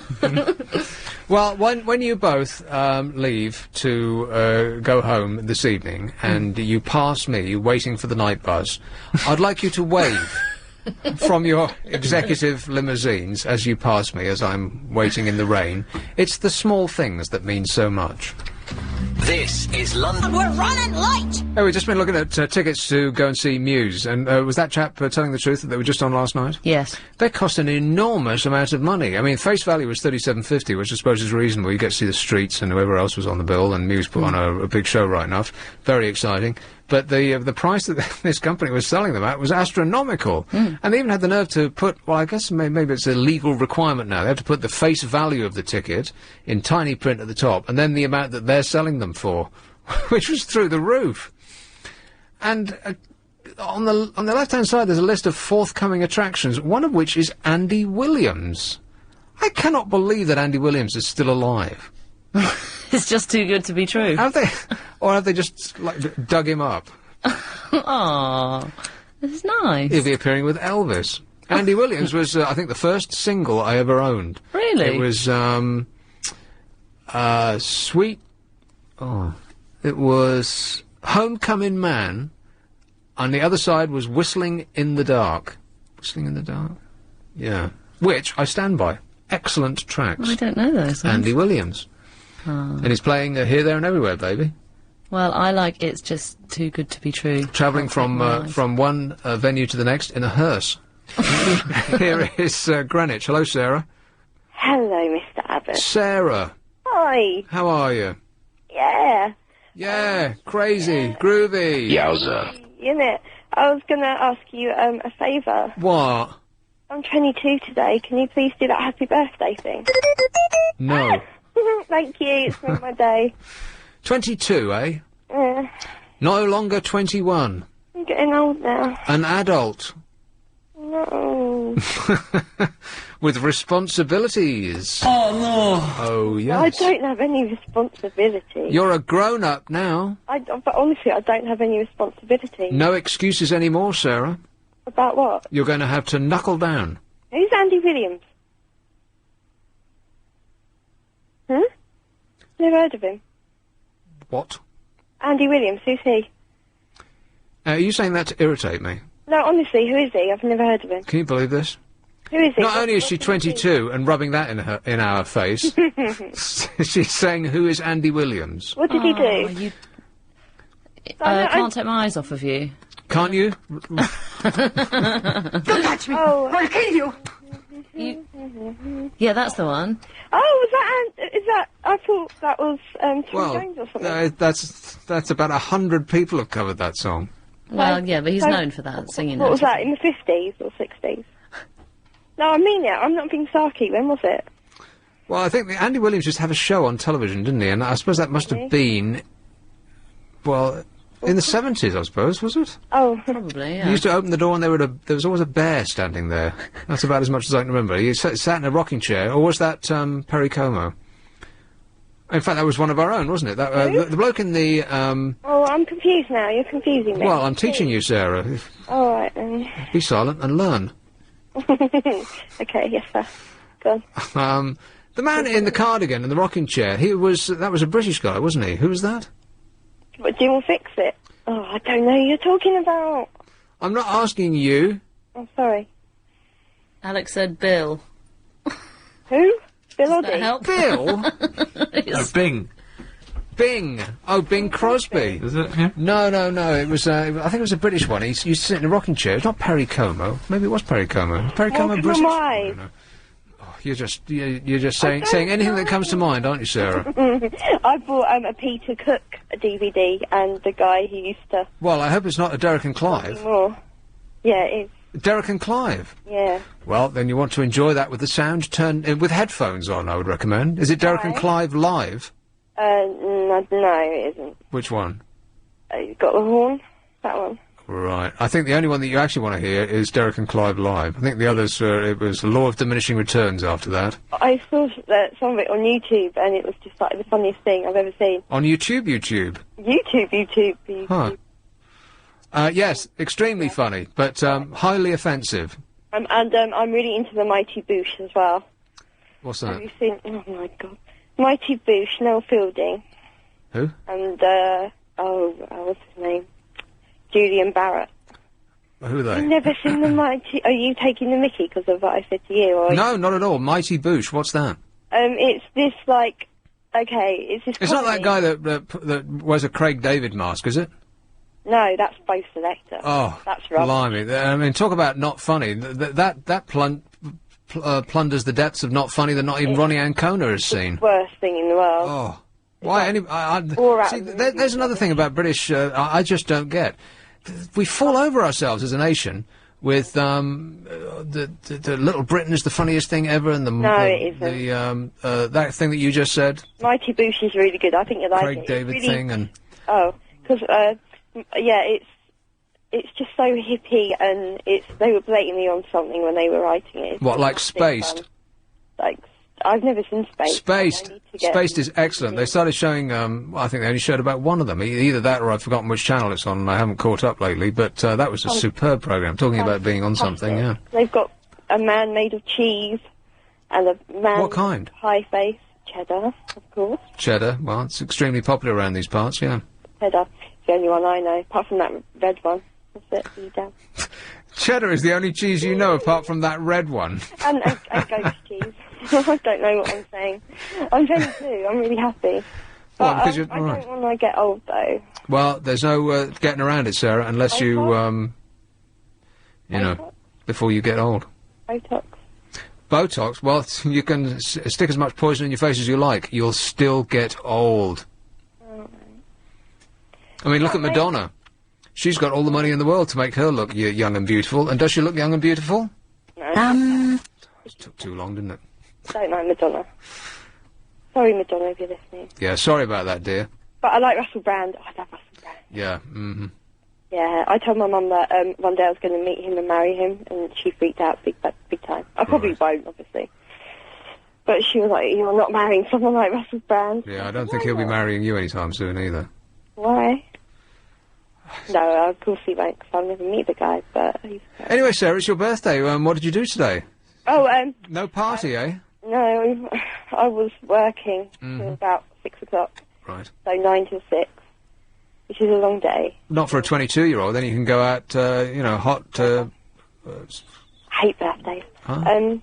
And then my mum and my dad came over from Kent, and we went and had dinner. Oh, that does sound exciting. It was actually really nice. I haven't seen them in ages, because I don't live with them anymore, and I never will. Thank God. And... I feel exactly the same way about them, Sarah. What, my mum and dad? Yeah. Why? I never want to live with them either. What, my mum and dad or your mum and dad? Your mum and dad. Oh, blimey, it's like having a conversation in Braille. Anyway, look, I'm past the break, and I've got to go, all right. But in closing...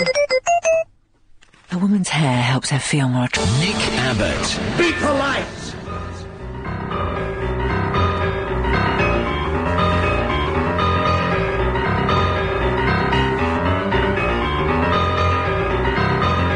Hey, there's unrest in the Middle East. Can you believe that?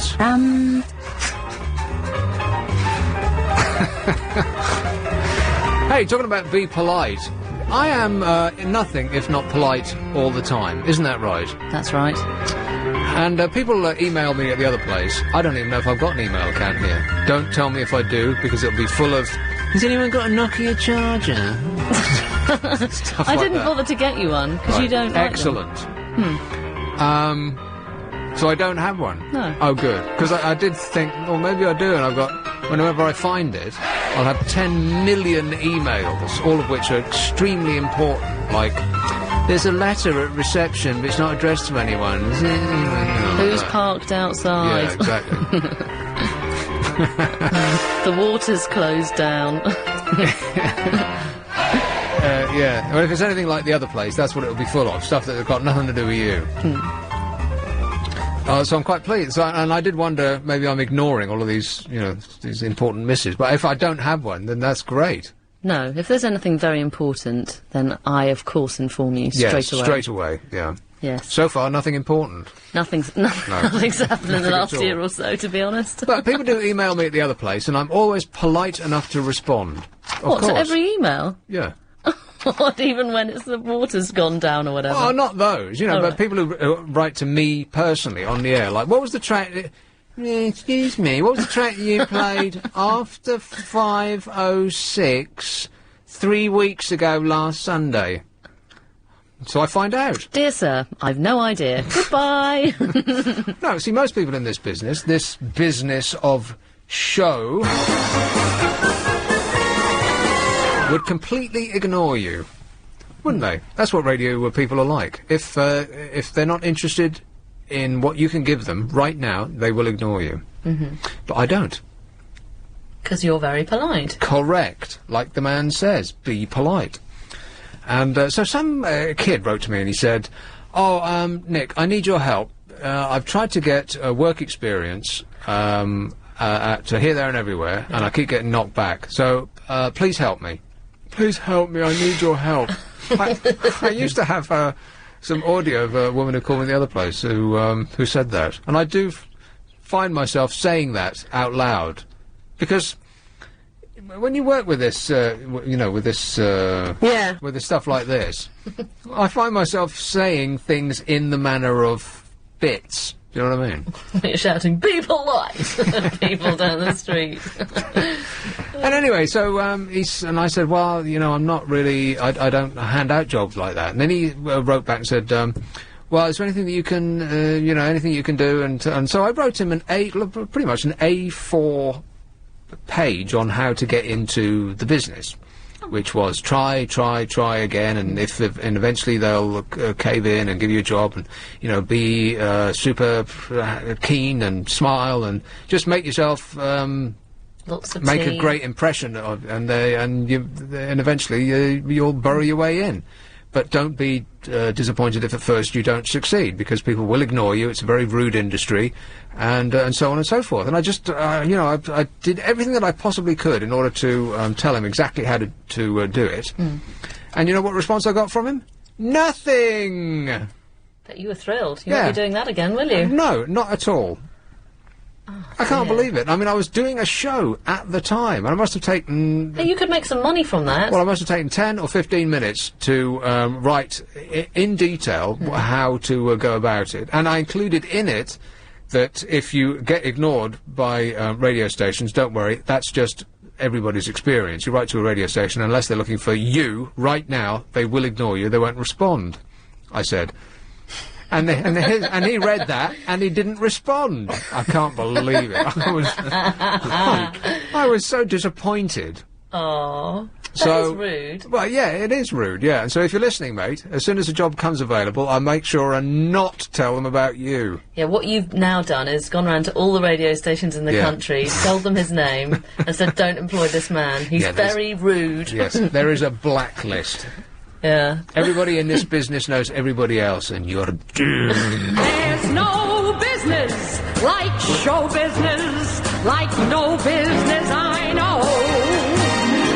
Everything about it is appalling. Appalling, yeah. Yes, everything about it is appalling. Speaking of which, Paris Hilton is suffering from extreme attention deficit disorder, a website claimed recently. Meaning that there is a deficiency of people paying attention to her, probably. Is that how ADD manifests in Paris? Yes. She also suffers from claustrophobia, which led to release from jail last week. Claustrophobia? Is that what they do for all the inmates? Oh, I'm a bit claustrophobic, I can't really come in, sorry. Well, I suppose if you live in a 20,000 square foot house... She probably doesn't have toilets that are as small as the jail that she's sitting in right now. No, probably not. Hilton in panic attacks. I'm so pleased that she's inside, aren't you? Mind you, the media are vying for her first interview when she comes out. She's going to earn $1 million for the first person that she speaks to on coming out. We've got to work out... Oh, my skin's so dry right now. We've got to work out what she'll be... I completely forgot what I was going to say then. Does that ever happen to you? All the time.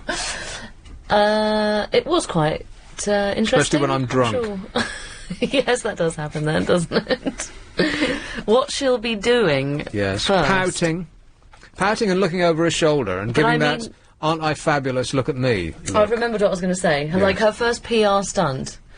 What would it be to do? Would she maybe ask to stay in for a bit longer because she's befriended everyone, and actually jail isn't such a bad place? No, she'll get Versace or Armani or something like that to knock her up a creation with arrows on it in orange.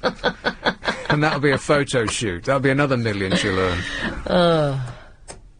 Well, she's going to be very rich all her life anyway, isn't she? So it doesn't really make any difference. Has she committed suicide yet? Because she threatened to do that, didn't she? No, I don't think she'll be doing that, to be honest. I think she'll probably make the next 30 days or so. Yeah, I think so too. Yeah. How very irritating. Oh, the autobiography will come out, won't it? Well, you'd think that she'd have at least one by now. I mean, she's over 20. That's true, yes. My jail hell. My life behind bars. Yes. Life with ADD. Life with claustrophobia. Because she's refusing to eat because she doesn't want to go to the toilet. She doesn't want to go to the toilet in case anybody takes a picture of her... On the toilet? On the lavvy, yeah. But she's in a cell on her own. Yeah, but... is she? Yeah, I thought she was. I thought she was in her own... I thought she was... Presidential suite. Yeah, she had her own one. She only mixes with the others for meal times, doesn't she? Which she doesn't eat. Yeah. So it's a pointless exercise. Yes. Oh. Well, you don't get a loo seat, do you, in your cell? You don't get a loo seat? I don't... A loo seat? Hey, I'd never really thought about that. Your loo seat. Thanks so much. Well, oh, brilliant. You said it. Must have been hell at school. Oi, loo seat. Funnily enough, no one was clever enough to think of that one. What a shame. Well, I'll make up for lost time. Late night with Clutch. I just want to tell you all how happy I am to be back in the studio. London. Hello, Dave. That's very vague. Oh. How you going, alright? I am alright, yes. Where in London are you? Not that anybody really cares. Tower Hamlets. Ah, Tower Hamlets. How lovely. Does that ring a bell? I've heard of it, yes. Bethnal Green. Ah, yes, Bethnal Green. Is it green? No. No. In fact, it's greener than it used to be. There's a lot of places in London that are called Green this and Park the other that have neither parks nor greenery. Yeah. Anyway, what's up, Dave?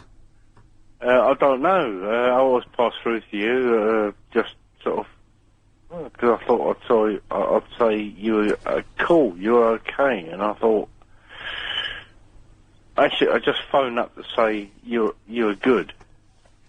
Well, I won't lie to you, Dave. I'm better than good. I'm fantastic. Well, okay. Go and buy what we had before with sort of Margaret Churchill and the other guy. Oh, okay. Now, see, now you're pouring the negative on us. Backed a lorry of negative up to the front door he did loose, and you let him on. I can't believe it. Sorry. You do realise I have to answer the phone now. Hello, loo seat.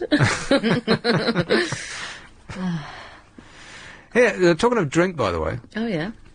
Yes, please. Do you ever fancy a little drink when you finish the show? No, I'm too tired when I finish the show. Not a little wind down? See, I shouldn't even be up now. Well, what do you mean you shouldn't be? And remember, darling, I don't work before 10 in the morning and never after 4:30 in the afternoon. Is it 4:30 or before? No, it is not. And I shouldn't even be working right now. I should be asleep. Come on, then. Skedaddle. I mean, without any help, I would be asleep by 10. 10? Do you go to bed that early? Well, no, I don't. Oh. But I think you force yourself to stay up on normal nights. But I think I really want to be in bed. I think without any, external stimulus of any kind, I would be asleep probably about 10. I'll start to get a bit drowsy about 9:30, something like that. Do you have a little afternoon kip? Well, on days that I don't have a nap, then yeah, I'll probably be wanting to go to bed at 10. But in my experience, naps are just the best thing. Am I right? There's nothing like a nap after breakfast to set you up for a good long sleep in the afternoon. That's ridiculous. It isn't, though. The thing is, the less you do, the more tired you get. So if you keep active, then you'll be more active. So sleepy. Don't you dare. What were we talking about? Oh, yeah. Well, you talked about Paris. We didn't really talk much about The Apprentice, to be honest. Right. We just told him off for having a nice new car. But anyway, you know, back What to the car. an idiot, though. He's earning $100,000 a year, and he's going to blow the lot on a car. But that's not possible, because if you're earning a salary of 100,000, well, it's getting broken up each month. So he's not going to have, you know, the 80,000 plus to just give out for a car, is he? No. Which is another indication that he's an idiot. Well, no, or he's got a lot more money than just the salary that's coming in. Because he already has some property, doesn't he? Because he's a landlord of stuff, and he's obviously had businesses before. So... Really? I'm not as obsessed care, do you? with this programme as you. I think it's basically silly. I mean, he's... because Alan Sugar's playing a gargoyle, who they've uplit in order to make him look even scarier than he actually is. I mean, here's a man with his face looks like a relief map of the moon. He doesn't need scary lighting to make him look frightening. And he's doing his shouty routine, and people are getting their vicarious thrills because they're not the person being shouted at. Because they go to work every day, and if their boss shouts at them, and God knows I've been shouted at a lot, then you just wish that it was somebody else who was sitting there. Yeah. Making a stain on the carpet. And so that's what that programme is all about. It's like you're revelling in the joy of somebody else getting shouted at and abused and humiliated, which is basically what British television is all about these days. It's not about education or entertainment or any of the finer things in life. It's all about humiliation.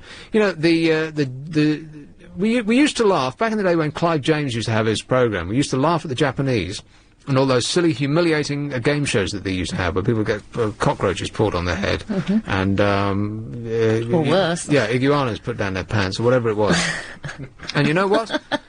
That's exactly what we call entertainment in this country now. Yeah. What we used to laugh at, the silly Japanese we used to think, we would never go down. We would never go down that road. But I'm a celebrity. Look at us now. Yeah. That's exactly what we are. The Survivor thing and the Hello I'm on an Island balls that and we eat and stuff. Oh. Yeah. What? Isn't it? Or tiger penis? Or Which restaurants are you going to? No, in the programme. In the I'm a Celebrity, Get Me Out of Here, in the jungle one, where they have to eat, you know, like the kangaroos' little balls and things. Oh. They do. It's horrible, but it's very good to watch. Not for a kangaroo, it's not. Well, no, actually, I do feel a bit sorry for them losing that. Well, I hope that they... Well, I was going to say something... Well, they were probably eaten, weren't they, as well? What? And the rest of them. Oh, the rest of them? Well, they killed the kangaroo before they did it. They took the kangaroo they took the kangaroo to one side and said, Excuse me, when you signed up for this TV show, did you actually read the small print? And the kangaroo goes, How does a kangaroo go? Doing, doing. Not afterwards, he doesn't. No. He goes, ow. This is a ridiculous conversation we're having.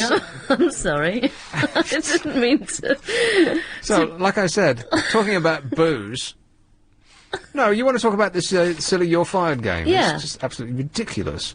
And the whole point of it is you're revelling in other people's misfortune. Like the Sex Pistols said, it's a cheap holiday in other people's misery. But the thing I was going to say is that I don't reckon that he's probably that nasty when he's actually working. Who, Alan Sugar? Yeah. I don't. And also, I think that not many bosses these days are as shouty to employees. Yes, they are. Absolutely. Yes, absolutely. But I think there's so much more... To get ahead in business, so much more... Well, I think people are watched so much more closely now that they have to follow all the rules and guidelines that it's very difficult middle for a managers boss maybe, not the upper management, well, not even middle managers. Do you think, though? I mean... It's all about results. People are getting shouted at on a minute-by-minute basis. Absolutely. But do you think that Fear actually is what achieves drives a lot business. Well, these days? Because I mean, if you look at society now, you can't scream and shout at people, so I can't believe well, you can't that scream and bosses shout will... at children. Yeah, but it's going in every direction, isn't it? You can't scream and shout at people generally. Or you can sue people for this, that and the other, so... Well, most people don't have the ability to sue.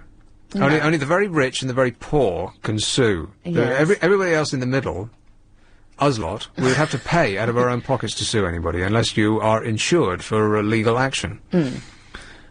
Which I am. Ha-ha! So there. And I'm about to use it again. Yeah, oh, it's Nightmare Company. I'm not going to get into it. Where were we? We were talking... No, I'm totally lost. And it's almost like a train. This is why they call it a train of thought. Because the thing that you last thought of, and you're trying to think of it, and it's like, you know those old Western trains where you could stand on the back? Mm-hmm. They have almost like a balcony. I'm sure they don't call it that, but it's a balcony at the back of a train. And there's your thought waving at you as it recedes into the distance. And there's no way you're going to catch that thought up. Yeah. So what were we talking about? Bosses shouting at you. Exactly. Yeah. Yes. To get ahead in business, it helps if you're a psychopath. There is a giant element of truth in that. Or a sociopath. I don't really know what the difference between a psychopath and a sociopath is. Basically, it's if psychopaths can be people who stab you for no reason, or shout at you for no reason. But then, you wouldn't want to carry on working for that company, would you, if you were going to get bawled at? Yes, you would, because you're stuck, because you've got a mortgage to do, and your kids screaming at you they want new shoes, and then this, that and the other. You're stuck. That's why they call it a rut. You can't get out of it. You'd have to find another company if you were dealing with that on a regular basis, though, wouldn't you? Maybe you can't, but you know that in the next company they're going to be just like that. Oh. Almost no billionaires got to become billionaires by being nice people. Let me rephrase that. No billionaires became that rich by being nice. Do we think Richard Branson's horrible? I didn't say horrible. No. I said he didn't become like by being nice. Do you think he has a ruthless streak to get on? Of course he does. He's a billionaire. Yeah. I mean, the public image is very nice and smiley and beardy and jumpers and so on, but he doesn't just drift through life like a hippie, does he? Letting it all happen. He's running a £1 billion business. Yeah. Same with Alan Sugar, same with all of these people in the city, and you don't become rich by being nice. You just don't. Well, maybe you need to write out the manual to getting on in the radio business. In the radio business? Well, like you did you have for to that be famous. Well, no, like you did for that chap, and we can sell it. Be famous, full stop. That would be the only thing in the book. Oh. No, but you could sell it as a little pack, your little pack. What, Copyright 2 words? No one's going to buy Be that. polite. That doesn't help either. Oh. Well, I'm trying to think of ideas to make us rich. But it's not working, is it? Not so far, no. No, I've got to be a bit more ruthless. Yes. It helps to be a psychopath. I'll try. You have to get ahead by stamping on the hopes and dreams of others. That's how it works. That. Well, then you, I, and Alex, probably the I don't know, he's twizzling with his beard in a rather menacing fashion. Very suspicious. Yeah, look at Beardy Sugar, Beardy Branson. Beardy Charles. Could be me next. No, you have to be. You have to revel in other people's misfortune and misery in order to get ahead. When people fall over and stuff. Does that count? No, that's just a dart of YouTube. No, that's what is demanded. That's what success demands. Reveling in other people's misfortune. That's what that is. Which is why we'll never be a success, Lucy. Right. I sit at home in a darkened corner of my flat with a bag on my head, listening to the same songs over and over. That one and the reason is because I'm too nice. Yeah. And that's an actual fact. I'm too nice for my own good. Everyone says so. Oh, then. You've got to learn from that, haven't you? See, look how hard I am. Drink. Oh, yes, please. You know No, that's the wrong attitude. You know, the government is wagging its finger in our face and telling us not to drink. You don't do this, you don't do that, and if they're not telling us to do one thing, they're telling us not to do another. Right? Well, now they're telling us that you shouldn't drink more than a small glass of wine a day. Glasses don't come that small. A thimble full of wine a day, because doctors say so. And doctors and this was a column in one of the papers about the differing advice given by health authorities in different countries. Now, we like to think that it's a medical fact that you shouldn't drink more than what we're told at the moment, which is, I don't know, whatever it is, 3 units of alcohol a day, which is like a glass of wine. Or a pint and a half of a weak beer. Of weak beer, yeah, which is impossible to find these days. Right, so in other words, you sniff the alcohol and then put it back on the shelf, which no one can do unless you're, well, I was going to say a vicar, but not even vicars can. You know, ask that bloke who was found cuddling teddy bears in a car. Impossible to do, right? You can't, once you started, like Pringles, once you start, you just can't stop, right?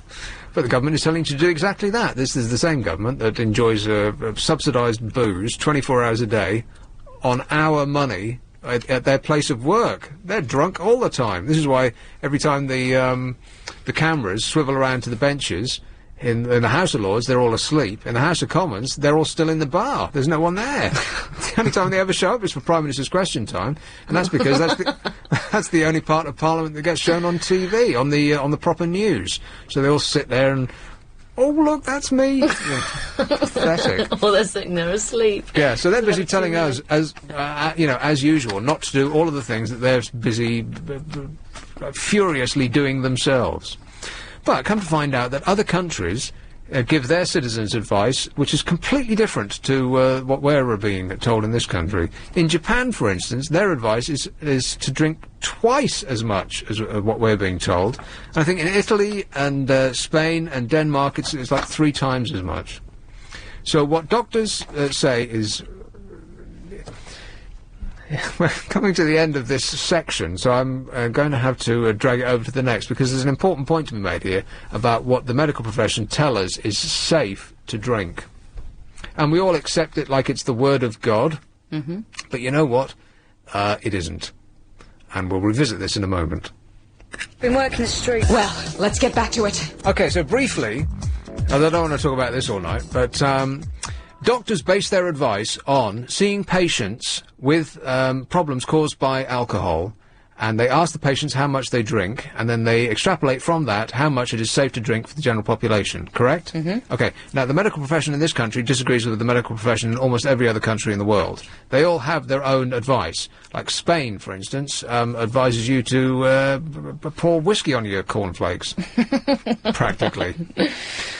The key is they're asking people how much they drink. Someone comes in with cirrhosis of the liver and they'll say, well, how much do you drink? Now, if you were asked by a doctor, how much do you drink, do you answer truthfully? No. Of course not. You underestimate wildly, right? Therefore, the medical profession conclude from that a tiny amount of alcohol will cause cirrhosis of the liver, which they then tell us that as though it were the truth. But it isn't. It's based on false information. I mean, they aren't doing blind studies of people, force-feeding them alcohol to see what happens to them, are they? So it's all about the patients telling the doctors how much they drink, correct? So it's all based on untruths. So we're the only country in Europe that's lying about the amount of alcohol we drink? No, they're all guessing. It's just that they all guess different amounts. And so if our doctors are saying that it's only safe to drink a small glass of wine a day, and Spain's doctors are saying get stuck in, then does that mean that it's safer to drink in Spain than here? Of course not. They're still people like we are. So one of them's got to be, one of them has to be wrong. Both of them probably are. In other words, they've got no idea what they're talking about, but they'll wag their finger in our face and tell us anyway. All of those politicians who are... Well, we might be some of the worst at the binging. That might be bar. the bad point with us. Yeah. Because, I mean, you know, we do have our... You know, younger people do tend to ram it down their necks, don't they, so they can get in as much boozing as possible before 11 o'clock strikes. Well, that's part of a different thing. That's part of that sort of macho... Yeah. Which is a Isn't big it problem, weird when big you're problem younger in how this much country. you can drink, though, and still survive on a hangover? And still pilot a plane perfectly well. Yeah, you're right. Here is Marlowe. Hello, Johnny.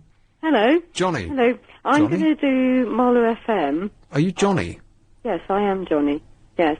I know. I'm a woman, I assure you. Right. That. Yes. Are you sure? Yeah, I am. A woman called Johnny? Yes. Is there a boy named Sue in the house? Some music in the 80s that a woman called Johnny. Wasn't there sort of somebody... Well, anyway. Yeah, close. Yeah, there was something, wasn't there? Yeah, Johnny Cash, yeah. A boy named Sue, yes. Go on. Okay. Well, my name is really John Quill, but it got shortened to Johnny. John Quill. Yeah. Does that seem even weirder to you? Well, I've never heard that name before. John Quill. It's very strange, isn't it? Well, my mum was called Sue, and so she just wanted to make me a bit... There is a Sue in the house. Anyway, Jean Quill. Is it French? I'm doing Marlowe FM on Monday. What's that? Well, it's Marlowe FM. And... what will you be playing? I won't be playing anything, unfortunately. We've got a load of people that are sort of... I feel really uncomfortable. Are you saying Marla? Sorry? Spell Marlowe. Oh, Marlowe? Oh, I thought you meant Marla. I thought you were going to be playing Marla all day. No, Marlowe. Marlowe. Oh. Right. What's that then? Well, it's basically something that's been going on for a couple of months now. And they're probably sort of... It's really very boring. Is it a pirate station? Sorry? Is it a pirate station? No, What is it it then? isn't. No, I can assure you it's not a pirate station. It's been going on for a couple of months. Is it, what do they call it? An RSL? Whatever that stands for? Yeah. Radio Restricted... Yeah. Something licensed? Yeah, yeah. Oh, well, that sounds interesting. Boring. It's very boring, but Yeah. I just want to get a few tips from you, Abbot, because I've been listening to you for over 10 years. So I'm a big Right. fan, and I want to know how to keep calm, cool and collected on the radio. And to ask people questions. You're asking me how you keep calm and cool on the radio? Yeah. Because you are cool. Oh, yeah. Let's face it. Near death, yes. Well, I can't get excited because my heart might explode.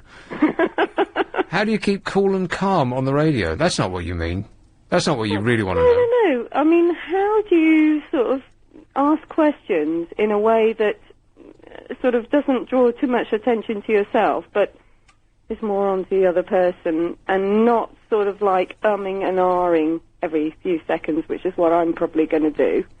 I thought that I did and ah all the time. Because my mouth often runs faster than my brain works.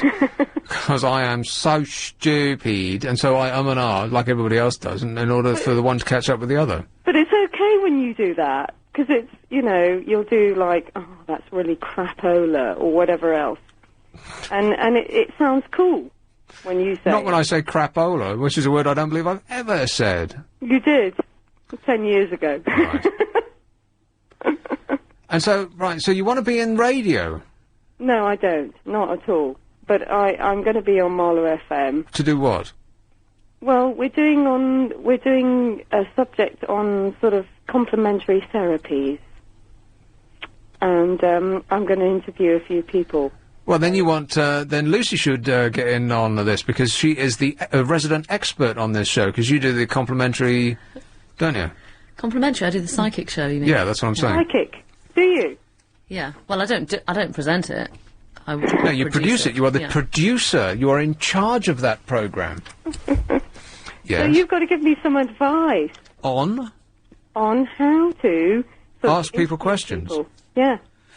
Well, you just ask them the questions that you'd like the answer to, Johnny. I'm not being funny, that's what you do. You just ask them, what...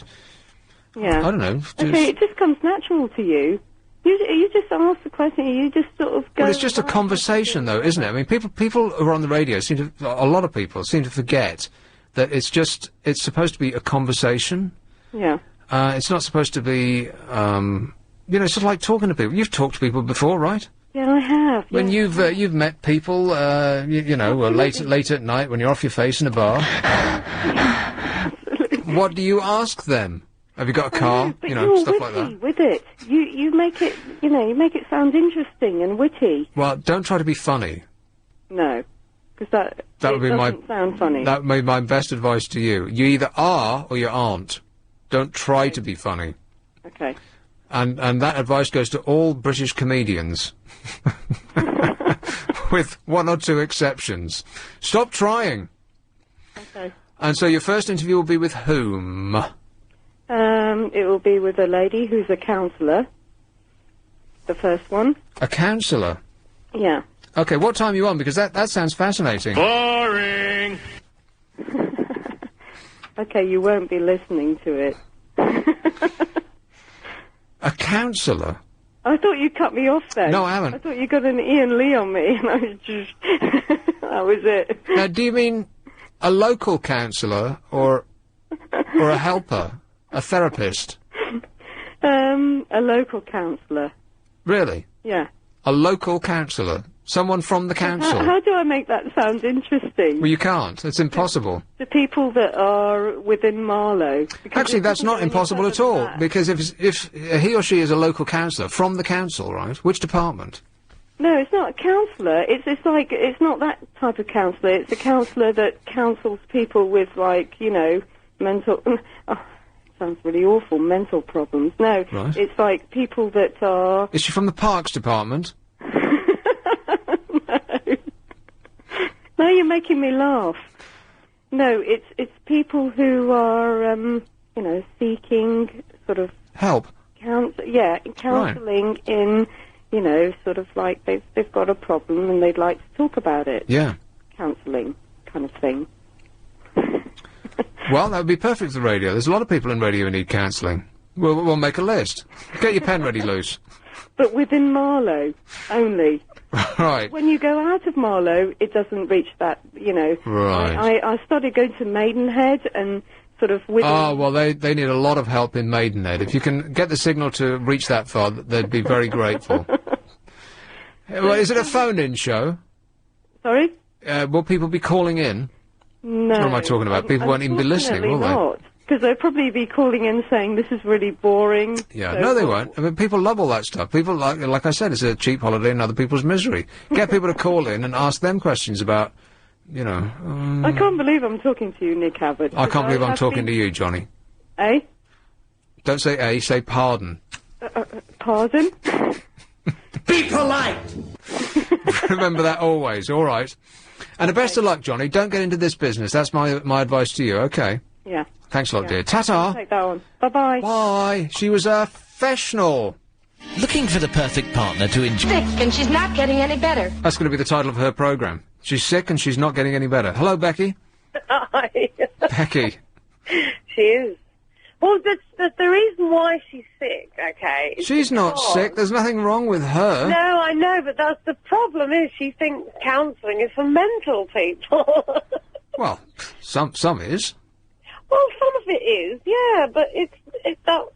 I just heard that and I thought, oh my goodness, if she starts talking about counselling whenever it is she's going on her Marlow FM, she's going to end up upsetting quite a lot of people. No, she won't. No one will be listening. You're so rude.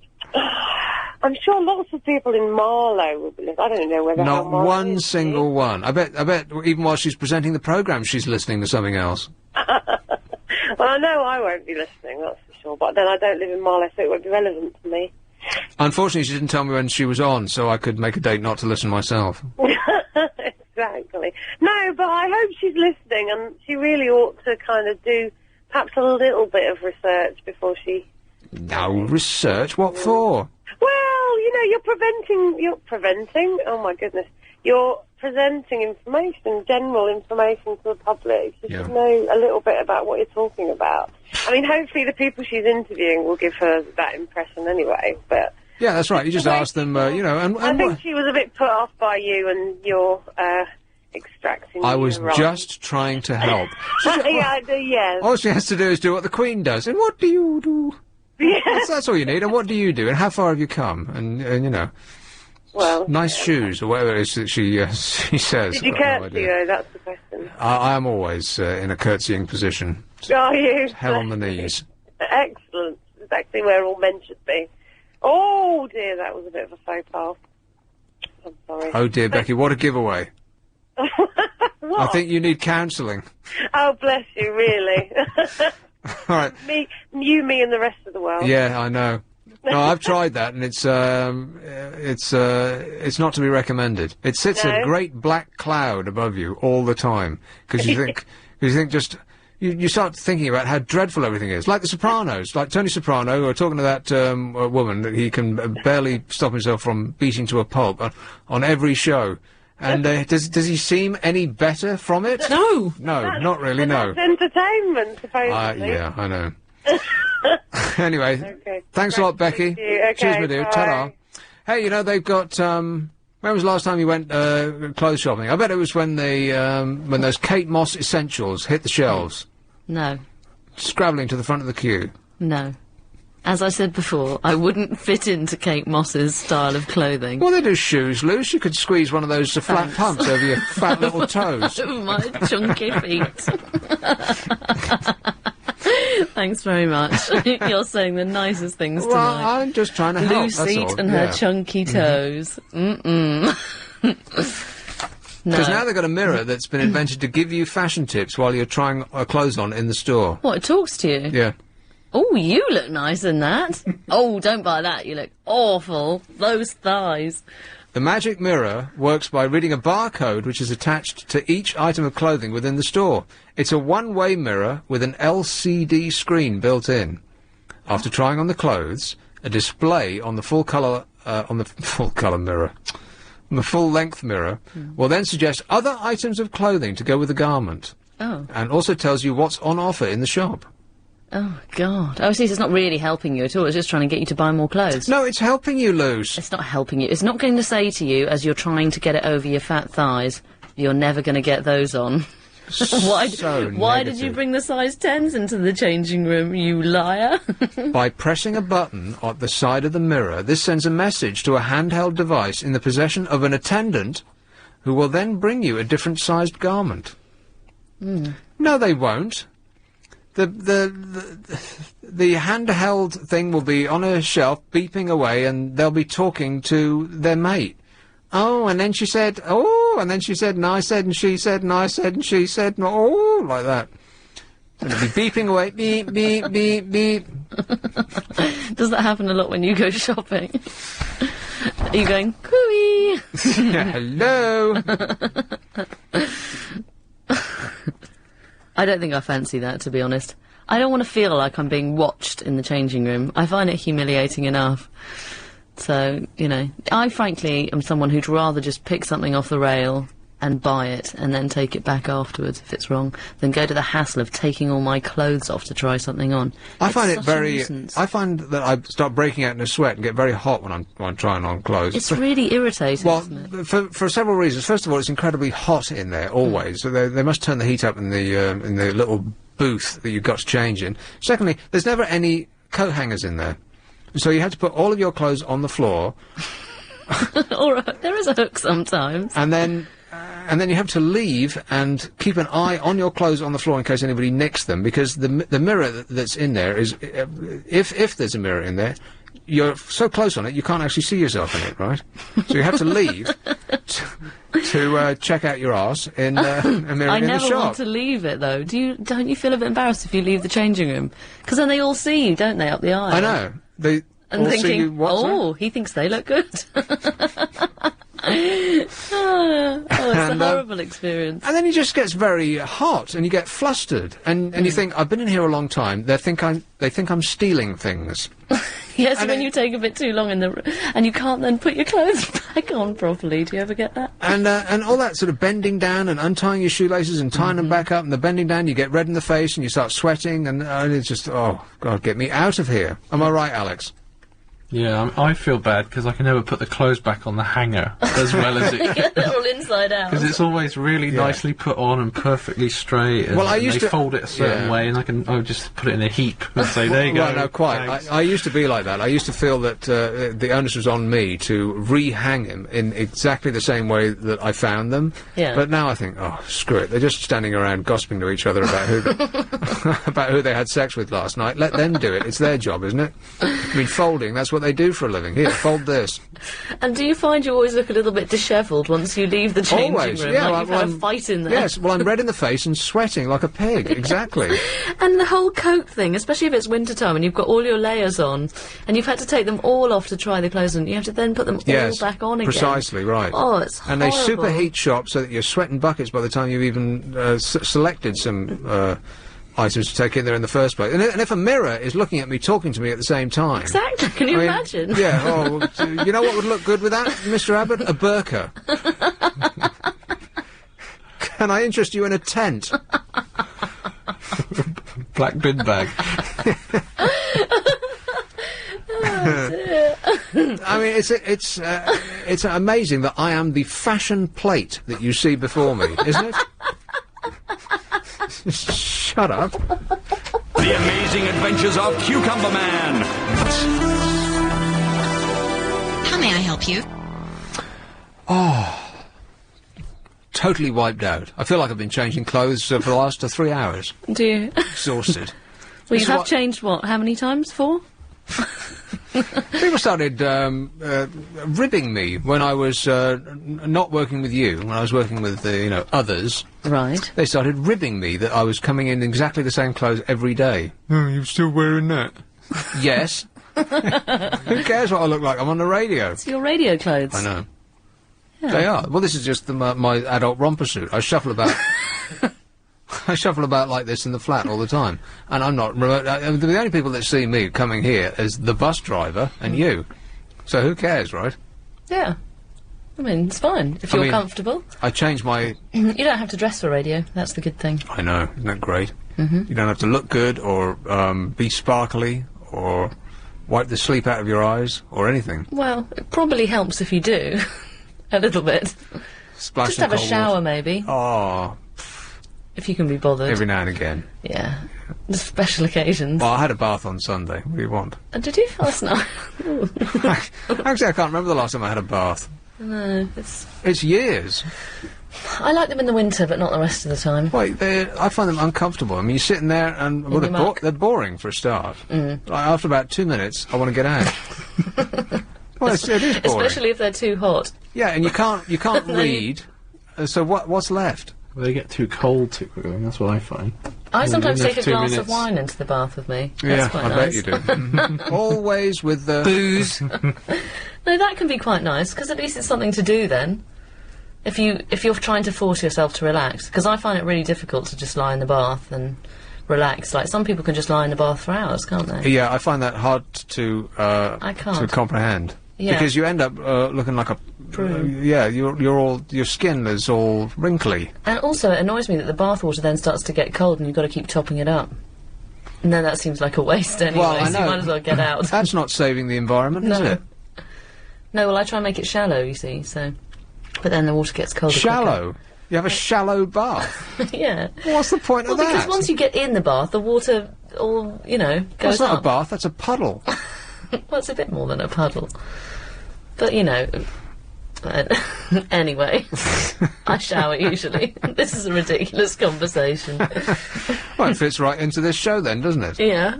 I know, it's a lovely sweater you're wearing tonight. Is that a new one? No, it just looks new because I've scraped the food off it. Oh. Dear. Me and Les Patterson, we have exactly the same idea about personal hygiene. Once it starts weighing too much to put over your head, weighed down with the amount of food that you've dribbled on the front of it, then it's time for a scrape. He's got knighted, hasn't he? Yes, and you know what that is? That whole, it's Beefy got knighted, and Barry Humphries got knighted, and I can't remember who else got knighted. It's a smokescreen, ladies and gentlemen. They throw some names that we've heard of at us, so that we don't see what they've done behind our back, is to throw it all at people that they know. They're mates. So they can call up and get a good table in a restaurant, or they can, more importantly, go to a company and say, well, I'll be a director of your company. I'll show up for work once a month for lunch, and you'll pay me 10 grand a year, and you cobble together 10 of those, and you never have to do another thing for the rest of your life, just because you've got those initials, that title after your name. Very nice. I know. Another thing you need to work towards. Yeah, the whole thing is a giant con, and this is why they throw. And I can't believe that the papers are complicit in this. Well, I can, because there's no such thing as journalism anymore. It's just reprinting press releases, and they'll just suck it up and print it on the newspaper as though this is what it's all about. Famous names that we've heard of, that we can either agree with or hyperventilate about. Either way, it's all just a smokescreen that they throw up to stop us seeing that they're just congratulating each other. Bestowing money, basically, is what it is, on each other. Keeping it in the family. Welcome to jolly old England. Makes you sick, doesn't it? We've got to be one of the most corrupt countries in the world. Shocking. Oh, totally exhausted. I bet you are. Glad to get that off your chest. Yeah. My car's going to explode when I put the key in the ignition, isn't it? I hope not. I thought you were catching the bus tonight anyway. Oh, yeah, the bus. Yeah, I forgot about that. Yeah. Yeah, you should only be waiting for about an hour. At this time, I'll be lucky to be waiting an hour, yes. Is it raining? Freezing cold and raining it is probably outside, and it's all thanks to global warming. Hip hip? Yeah. Yeah, I don't think Lucy or I is going your way, so probably best for you to get the bus. Well, it's the thought that counts. Yeah. I'll wave my avocado card at them. As they splash through the giant puddle. Yeah, or whatever it's called. And, so I take these? Yeah. Are you sure? You're on your head. All right, we'll find out. Hello, LBC, you're on the air. Hello? Hello? Hi. Is that Nick Abbott? Yeah. Hi, I've never spoke to you before. My name's Pamela. Hello, Pamela. How are you doing? I'm great, mate. Great, mate. I must say I enjoy your show, and Lucy, you both make me laugh. Oh. You're quite amusing. And sometimes when you moan, you make me laugh as well. And I like the way you're to the point and you tell the truth. Always tell the truth. And be polite. Yeah, that's what I like about you. You're very outspoken as well. All right, thanks a lot, Pamela. Very nice of you. Have a nice weekend. Cheers, my dear. Ta-da. Quite, she said. I think she threw in the word quite there. Was that not up to standard? I'm appalled. She thinks you're funny, Lucy. Thanks. What gives her that impression? Well, I think that you've got off quite easily today, Alex. Yeah, well, you're saving it for next week, so. Well, I was going to save it to the end of the show. Unfortunately, we're right out of time. Oh, no. Who's next? Anthony Davis. Anthony Davis.